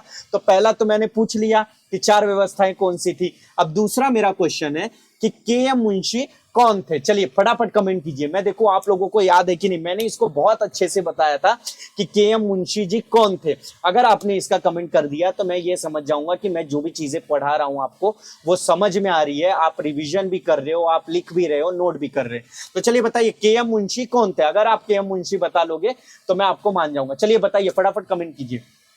एक हिंट दे देता हूं, के.एम. मुंशी जो थे वो किसी 7 सदस्यीय टीम के सदस्य थे। अब बताइए कौन सी चलिए बताइए कौन सी समिति के ये सदस्य थे? चलिए मैं तो इतना हिंट दे दिया अभी, ये किस समिति के सदस्य थे और उस समिति का नाम क्या था और उस समिति के अध्यक्ष कौन थे? चलिए बता दीजिए, फटाफट कमेंट कीजिए। चलिए मैं इसका जवाब दे देता हूं, क्योंकि आप लोग अगर कमेंट भी करोगे तो मुझे पता नहीं चलेगा, क्योंकि ये लाइव लेक्चर तो है नहीं। तो ये कौन से प्रारूप समिति के सदस्य थे, पहली चीज। दूसरी, उसके अध्यक्ष कौन थे? Doctor Baba Saheb Ambedkar, doctor Baba Saheb. ठीक है, तो आपको ये चीजें याद रखना है कि ये किसके सदस्य थे? प्रारूप समिति के। और तो इन्होंने ही क्या कहा था कि राजनीतिक जन्मपत्री है, यानी भारत की जो प्रस्तावना है वो राजनीतिक जन्मपत्री है। जिस तरह अब जन्मपत्री से आशय क्या है कि जन्मपत्री से किसी व्यक्ति का जो है भविष्य देखा जा सकता है, उसी तरह प्रस्तावना के जरिए जो उसमें उद्देश्य बताए गए हैं, उस उद्देश्य के जरिए भारत कैसे भारत की परिकल्पना करता है, मतलब भविष्य का भारत भी देखा जा सकता है। तो इसका ये आशय है। ठीक है, चलिए इसमें थोड़ा सा लिख लीजिए। जिस प्रकार जन्मपत्री किसी व्यक्ति के भावी जीवन को बताती है, उसी प्रकार प्रस्तावना भारत के भविष्य में बनने वाली रूपरेखा को दर्शाती है। अर्थात प्रस्तावना से समझा जा सकता है कि संविधान निर्माताओं ने किस संकल्पना के साथ भारत के संविधान का निर्माण किया था। अर्थात प्रस्तावना में शासन शक्ति के स्रोत, स्वरूप और उद्देश्यों का विस्तृत उल्लेख किया गया है, जो भारत को एक कल्याणकारी राज्य बनाने में सहायक है। यानी आप देख सकते हो के.एम. मुंशी ने क्या कहा था? राजनीतिक, ये क्या है? जन्मपत्री है। तो राजनीतिक जन्मपत्री का मतलब क्या हो गया कि जो प्रस्तावना है उसमें क्या दिया है? शक्ति का स्रोत, शक्ति का स्वरूप और शक्ति का उद्देश्य दिया गया है। अगर उन उद्देश्यों की पूर्ति की जाती है तो संविधान निर्माता कैसे भारत की संकल्पना करते थे उसकी रूपरेखा तैयार हो जाएगी। यानी जिस दिन इन उद्देश्यों, स्वरूपों और स्रोतों को पूरी तरह से लागू कर दिया गया, उस दिन भारत एक क्या बन जाएगा? भारत समाज एक कल्याणकारी राज्य बन जाएगा। समझ में आया? तो चलिए चौथा लिखिए। जो मैंने चौथा बोला था, आपको वेट करो, अभी मैं चौथा भी आपको बता दूंगा। ठीक है, तो चौथा आ गया जिसके लिए मैंने वेट करने बोला था। न्यायमूर्ति न्यायमूर्ति न्यायमूर्ति गजेंद्र गडकर के अनुसार, गजेंद्र गडकर के अनुसार प्रस्तावना संविधान को समझने की कुंजी है, या प्रस्तावना संविधान की कुंजी है। जो आपने अभी लिखा था, प्रस्तावना संविधान की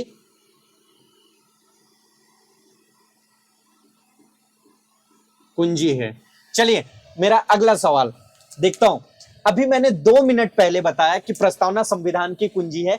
ये किस केस में कहा गया था? देखो मैं इस सेशन को ना इंटरेक्टिव बनाना चाहता हूं। जब भी आप ये वीडियो देखोगे ना तो आपको लगना चाहिए आप लाइव देख रहे हो, आप इंटरेक्टिव सेशन में बैठे हो, कि मैं जो क्वेश्चन पूछ रहा हूं आप उसका जवाब भी दे रहे हो।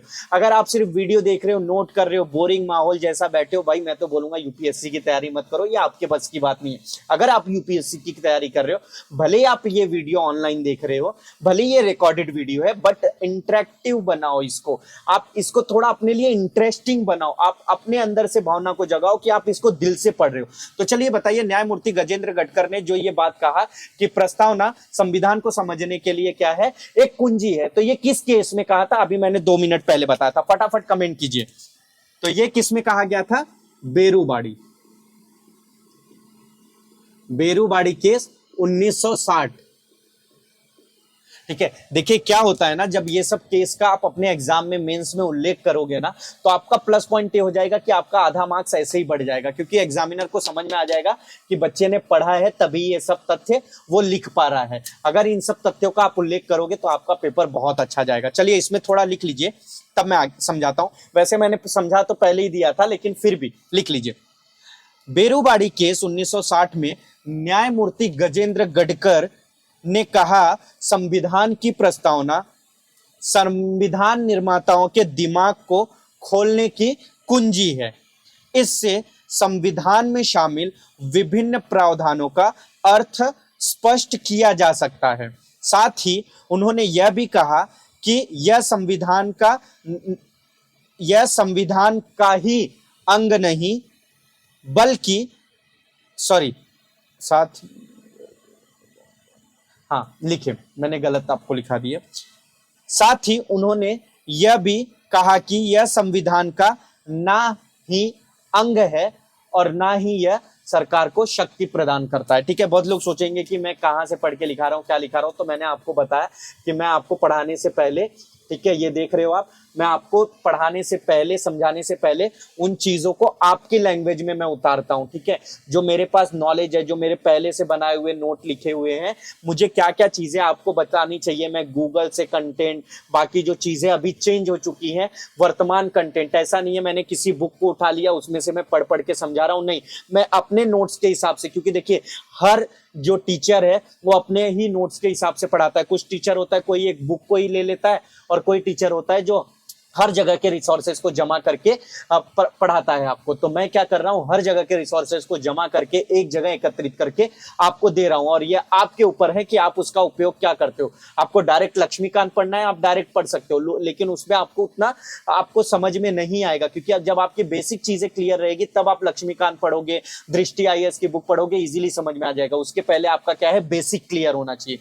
ठीक है, तो न्यायमूर्ति गजेंद्र गडकर ने क्या कहा कि प्रस्तावना जो है वो क्या संविधान का अंग नहीं है, यानी वो संविधान का कोई अंग नहीं है, ना उसे संशोधित किया जा सकता है, परंतु जो संविधान निर्माता थे वो संविधान को क्या समझ के किन किन प्रावधानों को उसमें समेट किया है, मतलब उल्लेखित किया है, उन प्रावधानों की भाषा क्या है उसको समझने के लिए आप क्या कर सकते हो, जो संविधान की प्रस्तावना है उसको पढ़ सकते हो। यानी संविधान की जो प्रस्तावना है वो क्या है, संविधान की कुंजी है, यानी संविधान में जो प्रावधान मेंशन किए गए हैं जो नहीं समझ में आते हैं वो प्रस्तावना को पढ़ने के जरिए समझ में आया जा सकता है। और ये किस केस में बताया था, बेरुबाड़ी केस में। तो अगर पीटी में पूछा जाता है कि बेरुबाड़ी केस में सर्वोच्च न्यायालय ने कहा था कि संविधान प्रस्तावना संविधान का अंग है, तो याद रखना ये तथ्य गलत है। या तो अगर पूछा जाए कि बेरुबाड़ी केस 1960 में सर्वोच्च न्यायालय ने निम्नलिखित कथनों को सही माना, तो निम्नलिखित कथन क्या थे, निम्नलिखित कथन को चुनिए। तो उसमें अगर दे दिया गया है कि ए संविधान की कुंजी है, बी चुनने के लिए बोला है, बी संविधान का अंग है, सी संशोधनीय है, डी अगर डी आपका दे दिया गया कि उपयुक्त कोई भी नहीं, तो आप क्या लिखोगे, ए। क्या ए में क्या क्या गया था, प्रस्तावना संविधान की कुंजी है। तो याद रहेगा आपको, यहां पे नहीं और है में पूरा क्वेश्चन चेंज हो जाता है। संविधान का अंग है, नहीं है, नहीं है, और दूसरा क्या है, संशोधनीय है, नहीं है, नहीं है। तो ये बेरुबाड़ी केस 1960 में जो पहला केस आया था उसमें कहा गया था। तो अभी देखो हम लोग केस का एक अलाइनमेंट पढ़ लेंगे जिसमें आपको ये समझ में आएगा। इसके बाद 5वां नोट कीजिए, ठीक है, ठाकुरदास भार्गव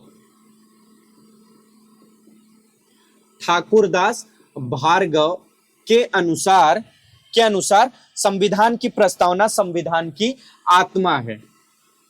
ठीक है, यानी ठाकुर भार्गव दास के अनुसार क्या था, उन्होंने कहा था कि जो संविधान की प्रस्तावना है वो संविधान की आत्मा है। आत्मा का मतलब क्या होता है, जैसे किसी शरीर में आत्मा अगर निकल जाए तो उस शरीर को नहीं समझा जा सकता, उस शरीर की कोई भी वैल्यू नहीं होगी, उस शरीर का कोई भी कीमत नहीं होगा। उसी तरह जो संविधान है, प्रस्तावना की वजह से उसका वैल्यू क्या होता है, बढ़ जाता है। अगर वो प्रस्तावना को संविधान से अलग कर दिया जाए तो संविधान में ऐसे बहुत सारे प्रावधान हैं जिनको समझा नहीं जा सकता है। तो इसीलिए ठाकुर भार्गव दास ने क्या कहा है, संविधान जो है, प्रस्तावना जो है वो संविधान की क्या है, आत्मा है, संविधान की आत्मा है। ठीक है, समझ में आ गया। नेक्स्ट लिखो, एक छठा लिख लो। ठीक है, एक थोड़ा थोड़ा और देख लेते महत्व, ताकि आए तो आप उसमें 4-5 पॉइंट आराम से लिख पाओ। ननी पालखी वाला ननी पालखीवाला के अनुसार प्रस्तावना संविधान का परिचय पत्र है। परिचय पत्र है, ठीक है। परिचय पत्र हम लोग क्या बोलते हैं, एक हिसाब से देख लिया जाए बायोडेटा है, यानी जो अपना परिचय दे रहा है कि ये संविधान है क्या। जैसे आप अपना किसी को परिचय देते हो तो आप एक शॉर्ट में समझा देते हो आपकी जीवनी, आपने क्या पढ़ा है, आपने क्या किया है, आपका उद्देश्य क्या है। तो आपका जो परिचय देते हो, वैसे प्रस्तावना संविधान का परिचय दे देता है कि वो उसका स्रोत क्या है, उसका उद्देश्य क्या है, उसका स्वरूप क्या है और वो किस तिथि को बना था। तो ये सारी चीजें क्या है, उसका परिचय है। ये किसने कहा था, ननी पालखीवाला। ये सब जो केस है, आप ये सब कंफ्यूज मत होना, हम लोग आगे बहुत अच्छे से पढ़ेंगे, ठीक है। जब अनुच्छेद में किस केस में कौन से अनुच्छेद का उल्लेख किया गया था, उसको हम लोग पढ़ते जाएंगे। तो आप इतना कंफ्यूजन मत लेना, बस प्रस्तावना से रिलेटेड क्या क्या वर्डिंग्स है ये आप याद रखो, क्योंकि ये पीटी के लिए बहुत इंपॉर्टेंट है। और अगर आप चाहते हो कि पीटी आपका अच्छा जाए, ठीक है, प्रीलियम टेस्ट, तो जो प्रारंभिक परीक्षा है इनमें से कुछ भी पूछा जाएगा, अगर आप इनको समझ के रखोगे तो इजीली लिख लोगे, ठीक है। तो यानी अगर देखा जाए तो ये सब जो चीजें इन्होंने सबने उल्लेखित किया, अंततः इससे आप समझ सकते हो कि भारतीय संविधान क्या है। जो भारतीय संविधान है उसका दर्शन किसमें पाया जाता है, प्रस्तावना में।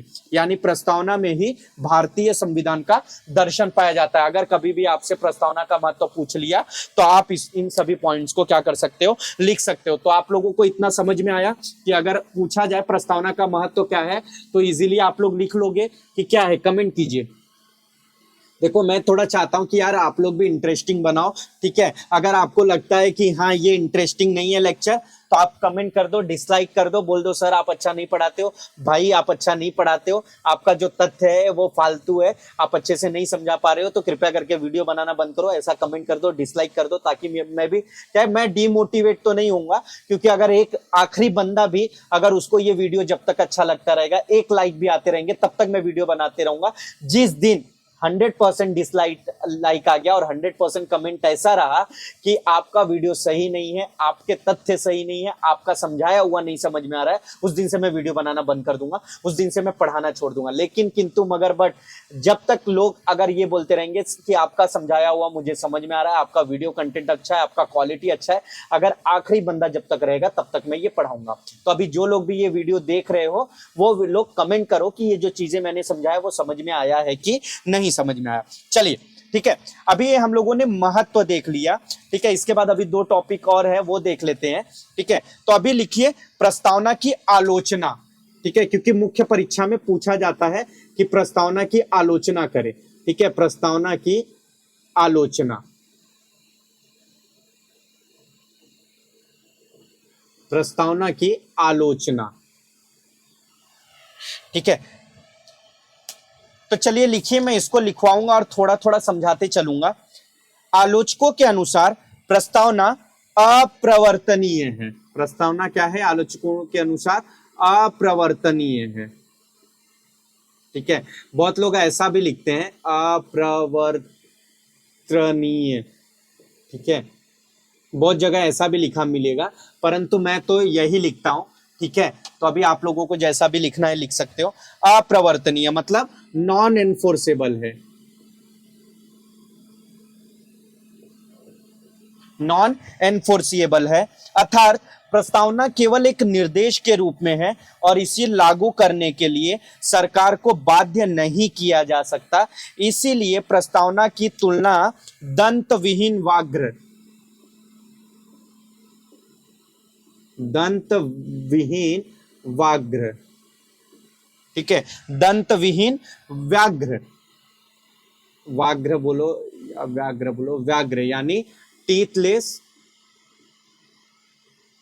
टाइगर, किससे उपमा दी गई है, टीथलेस टाइगर। यानी एक आपके सामने टाइगर है बट उसको दांत नहीं है, तो दांत नहीं है तो क्या कर सकता है, वो कुछ भी नहीं कर सकता है। आप बोलोगे पंजे है तो पंजे से मार सकता है, लेकिन वो तभी मारने की कोशिश करेगा जब उसके दांत है, तभी वो लोगों पे हमला करेगा। जब उसको पता है मैं खा ही नहीं पाऊंगा, काट ही नहीं पाऊंगा, तो हमला नहीं करेगा।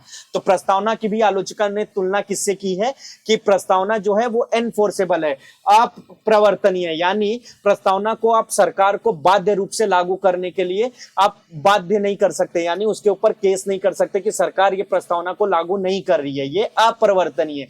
इसीलिए बहुत सारे आलोचक क्या बोलते हैं कि प्रस्तावना में दर्शन तो मिलता है, भारत का संविधान का सब दर्शन तो दिखाई देता है कि कैसे आपको कल्याणकारी समाज बनाना है, परंतु किंतु लेकिन मगर बट ये अपरिवर्तनीय होने की वजह से सरकार बाध्य नहीं है इसको लागू करने के लिए। तो ये सिर्फ क्या है, एक दिखावे के तौर पे है। तो आप समझ गए कि प्रस्तावना जो है वो अपरिवर्तनीय। अगर आपके पीटी में पूछा गया कि प्रस्तावना प्रवर्तनीय है या अप्रवर्तनीय, तो हमेशा आप क्या लिखोगे, अप्रवर्तनीय। अगर प्रस्तावना को कोई सरकार लागू नहीं करती है तो उसको बाध्य नहीं किया जा सकता। इसीलिए उसकी उपमा किससे की गई है, दंत विहीन व्याघ्र से, यानी टीथलेस टाइगर से। समझ में आया पहला।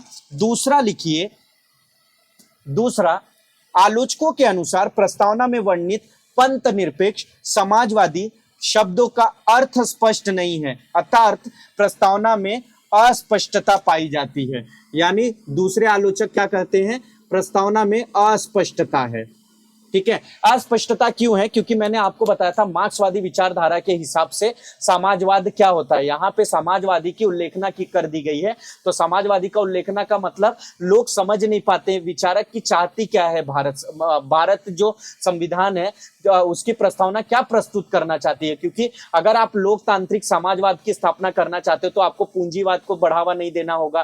ठीक है, अहिंसक प्रवृत्ति लानी पड़ेगी, यानी आपको जो गरीब तबका है, जो वंचित समाज है, उनको आर्थिक स्थिति सुधारने के लिए आपको अत्यधिक प्रयत्नशील रहना पड़ेगा। परंतु जो भारतीय संविधान है वो क्या काम कर रहा है, वो पूंजीवाद को भी बढ़ावा दे रहा है, मजदूर वर्ग और पूंजीवाद लोगों में समन्वय स्थापित करना चाह रहा है। तो यानी यहाँ पे समाजवाद की परिभाषा क्लियर नहीं है, बस समाजवाद वर्ड दे दिया गया है। तो समाजवाद को अपने हिसाब से क्या किया जा रहा है, सरकार उसको अपने हिसाब से प्रदर्शित करते जा रही है। ठीक है, दूसरा उन्होंने कहा पंथ निरपेक्ष। पंथ निरपेक्ष यानी जाति भाषा, जो उन्होंने पंथ निरपेक्ष बताया गया है वो किस आधार पे है, वो जाति समुदाय से है, भाषा समुदाय पे है, या किसी विशेष प्रावधान से किसी विशेष समुदाय से रिलेटेड है। ठीक है, तो उसका भी लोगों को समझ में विचारक बोले हैं कि इसकी भी परिभाषा क्लियर नहीं की गई है। परंतु जो हमारी सरकार है, जो न्यायालय है, जो संविधान निर्माता है, उनके अनुसार, अगर अनुसार की बात किया जा रहा है, क्योंकि पंथ निरपेक्ष वर्ड कब जोड़ा गया, 42वें संविधान संशोधन 1976 में। तो यानी पंथ निरपेक्ष उस समय के हिसाब से क्या जोड़ा गया कि जाति, धर्म, भाषा आदि, यानी जो भी भारत का कोई राजकीय धर्म नहीं होता और सभी को क्या है, सर्वधर्म मानने की स्वतंत्रता है। तो ये चीजें विचारकों को समझ में नहीं आता, इसीलिए वो आलोचना करते। तीसरा लिखिए कि भारत के संविधान निर्माताओं ने प्रस्तावना की संकल्पना अमेरिका से ली है। प्रस्तावना की संकल्पना कहां से ली है, देखिए ये पीटी के लिए भी बहुत इंपॉर्टेंट है। हाँ, तो भारत की जो संविधान है उसकी प्रस्तावना की संकल्पना कहां है, अमेरिका से ली गई है। अमेरिका से ग्रहण की गई है। तथा भाषा और विषय वस्तु, भाषा और विषय वस्तु ये कहां से लिया गया है, ऑस्ट्रेलिया के संविधान से। ठीक है, तो कभी भी याद रखना, अगर पीटी में पूछा जाता है तो ये तथ्य आप, अगर संकल्पना पूछा जाता है, अमेरिका और ऑस्ट्रेलिया दोनों ऑप्शन दिया है, तो आप दोनों लिख सकते हो कि भारत की प्रस्तावना किससे प्रभावित है। ए अमेरिका और ऑस्ट्रेलिया, बी आयरलैंड न्यूजीलैंड, सी कोई अदर कंट्री, डी समथिंग इनमें से कोई नहीं। तो आपको क्या चुनना है, भारत, अमेरिका और ऑस्ट्रेलिया। ठीक है, क्या गया, इसलिए प्रस्तावना संविधान निर्माताओं की देन नहीं है, इसलिए क्योंकि इसे कॉपी पेस्ट किया गया। इसलिए क्या बहुत सारे आलोचक क्या कहते हैं कि जो भारत के संविधान की प्रस्तावना है वो, उसकी संकल्पना कहां से ली गई है, अमेरिका से ली गई है। उसकी भाषा और विषय वस्तु कहां से ली गया है, ऑस्ट्रेलिया से लिया गया है। यानी ये क्या बोलना चाहते हैं कि इन्होंने कॉपी पेस्ट करने का काम किया है, इसीलिए ये असली संविधान निर्माताओं की देन नहीं है, ये आलोचकों का कहना है। तो कभी भी अगर पूछा जाता है कि प्रस्तावना की आलोचना कीजिए तो इन्हीं आलोचनाओं को आप बता सकते हो। लेकिन लास्ट में याद रखना कि आपको एक तात्पर्य भी लिखना है, निष्कर्ष भी लिखना है, परंतु किंतु लेकिन मगर बट का भी आपको क्या करना है, निष्कर्ष हमेशा लिखना है। तो आपको समर्थन करना है, आलोचना करने के बाद भी समर्थन करना है। परंतु संविधान में उल्लेखित वर्ड जो स्वरूप जो है संविधान का स्वरूप वो कैसा है, संप्रभुत्व संपन्न समाजवादी पंथ निरपेक्ष लोकतांत्रिक गणराज्य की अवधारणा को पूर्ण करता है। तो अतः देखा जाए तो भारत में पंथ निरपेक्ष का आशय है कि जहां पे कोई भी राजकीय धर्म नहीं है तथा ये समाजवाद जो मजदूर और जो गरीब समुदाय है उनको उनके आर्थिक रूप से जीवन स्तर को सुधारने के लिए प्रयत्नशील रहता है। अतः अंततः देखा जाए तो जो पंथ निरपेक्ष और समाजवाद है वो गांधीवाद जैसे गांधीवाद तथा मार्क्सवाद के मिश्रित विचारधारा है। अतः ये भारत के संविधान को प्रमुख रूप से प्रस्तुत करती है। ठीक है, भारत के संविधान को आप लिख सकते हो विस्तृत रूप से प्रस्तुत करती है। ठीक है, तो कभी अगर क्वेश्चन बना क्या है, सिर्फ आलोचना बना क्या है तो आलोचना लिख के छोड़ दीजिए। इसके बाद हम लोग देखते हैं प्रस्तावना। आलोचना सिर्फ आपको 10 मार्क्स का आएगा, 15 मार्क्स का तो बहुत मुश्किल है। ठीक है, मैं ये सब के आपको जो लास्ट में जब हमारा ये खत्म हो जाएगा तो हम लोग जब आंसर राइटिंग चालू करेंगे तो उस आंसर राइटिंग में मैं आपको प्रॉपर तरीके से लिखाऊंगा। अब चलिए अब लास्ट मुद्दा देख लेते हैं कि जो प्रस्तावना से रिलेटेड मुद्दा सुर्खियों में रहा गया है, जो एग्जाम में पूछा गया है। ठीक है, तो चलिए पहला लिखिए, देखते हैं कि क्या हेडिंग डाल लीजिए, प्रस्तावना से जुड़े मुद्दे। हेडिंग डाल लीजिए मुद्दे, प्रस्तावना से जुड़े मुद्दे या विवादित मुद्दे। या अगर आपके मेंस में भी पूछा गया, क्या क्वेश्चन पूछ सकता है इससे रिलेटेड, पहला आपसे ये पूछ सकता है कि प्रस्तावना, देखो इसका जवाब अभी आप लोग खुद ही दे दोगे, इतना टैलेंटेड हो गए। इसीलिए मैं बोला कि जब मैं समझा रहा हूं अगर आप समझ के लिखोगे तो आगे जो भी क्वेश्चन बन के आएंगे आप इजीली एक ही बार में जवाब दे दोगे। तो अभी आप खुद ही, इसमें से आधे लोग आप खुद इतना स्मार्ट हो गए होगे कि मेरे को ये लिखते लिखते आप जवाब दे दोगे। प्रस्तावना संविधान का अंग है या नहीं? चलिए कमेंट कीजिए, देखो कितने लोग लिख पाते हैं। दूसरा, प्रस्तावना संशोधनीय है या नहीं? चलिए फटाफट कमेंट कीजिए, मैं देखूं कितने लोग जो हैं इसका जवाब दे पाते हैं। अगर आप लोगों में जो लोग कमेंट कर दिए तो मैं समझ जाऊंगा कि यार मैं जो पढ़ा रहा हूं वो क्या हो गया, सार्थक हो गया, मेरा पढ़ाना, मेरा मेहनत करना उपयोगी है आपके लिए। ठीक है, कमेंट कीजिए कि प्रस्तावना संविधान का अंग है या नहीं, या प्रस्तावना संशोधनीय है या नहीं। दोनों को एक साथ जवाब दीजिए, है या नहीं, है या नहीं, संशोधनीय है या नहीं। तो आप ऐसा लिख सकते हो, अंग है या डैश करके नहीं, या लिख सकते हो प्रस्तावना संशोधनीय है या नहीं। चलिए कमेंट कीजिए, ठीक है, कमेंट कीजिए फटाफट। चलिए इसका उत्तर लिखते हैं। ठीक है, इसका उत्तर लिखते हैं। पहला आप किस केस का उल्लेख करोगे? बेरूबाड़ी विवाद 1960, बेरूबाड़ी विवाद 1960।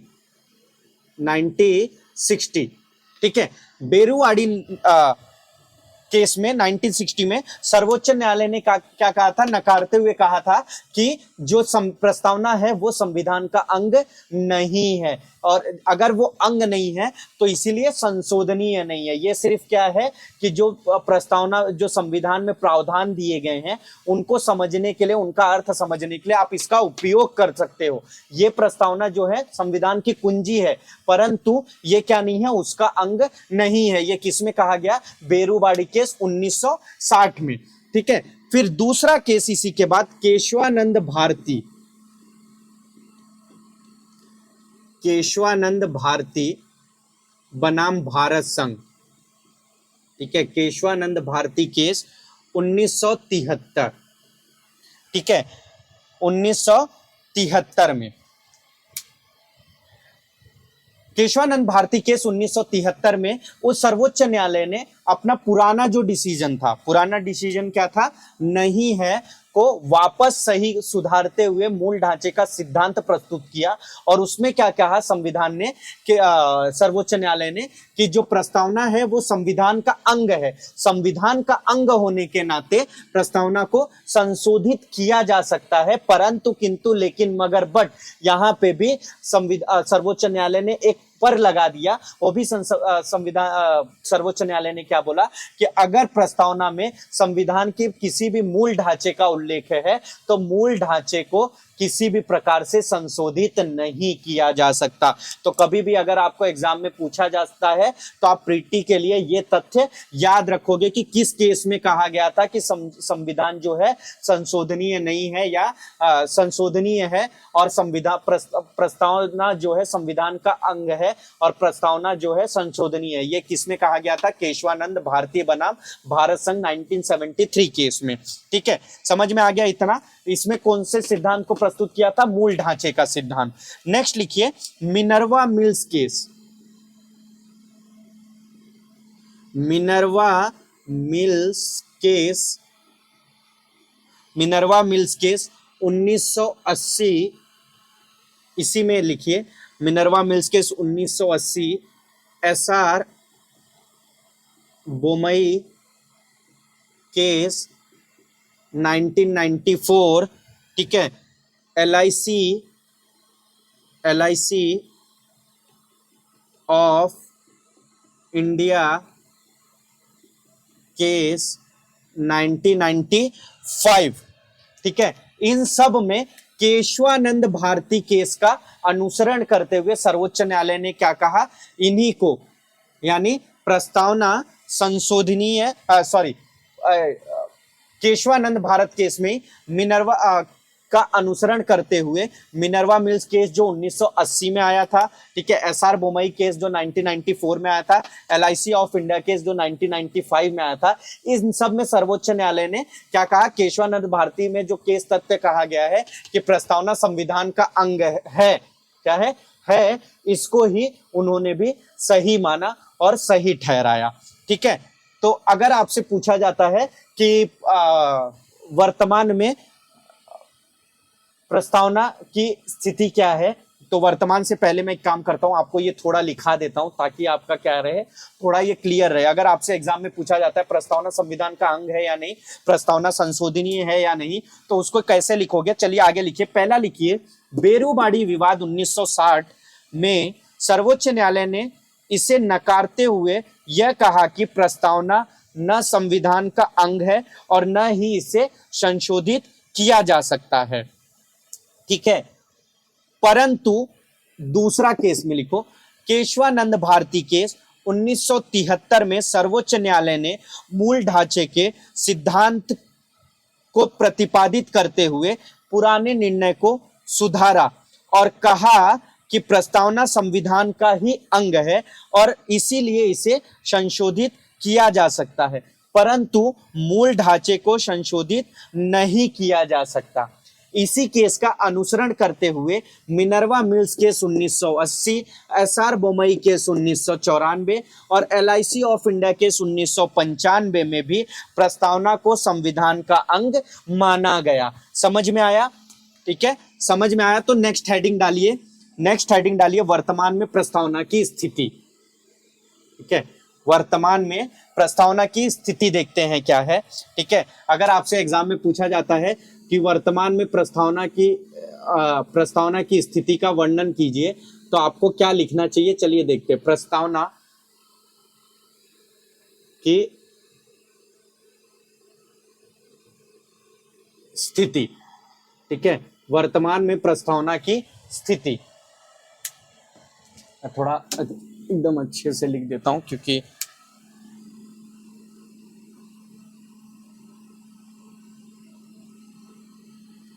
प्रस्तावना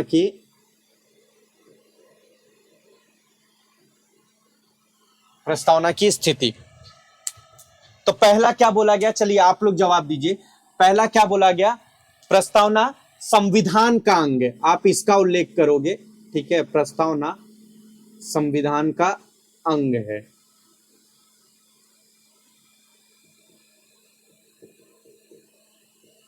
दूसरा, प्रस्तावना संशोधनीय है।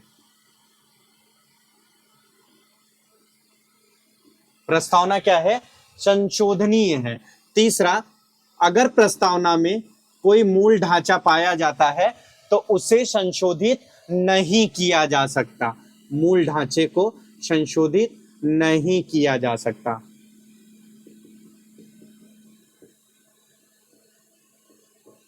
ठीक है, संशोधित नहीं किया जा सकता। ठीक है, चौथा लिख लो, प्रस्तावना को अभी तक एक बार, कब कब किया था गया था? एक बार 42वें संविधान संशोधन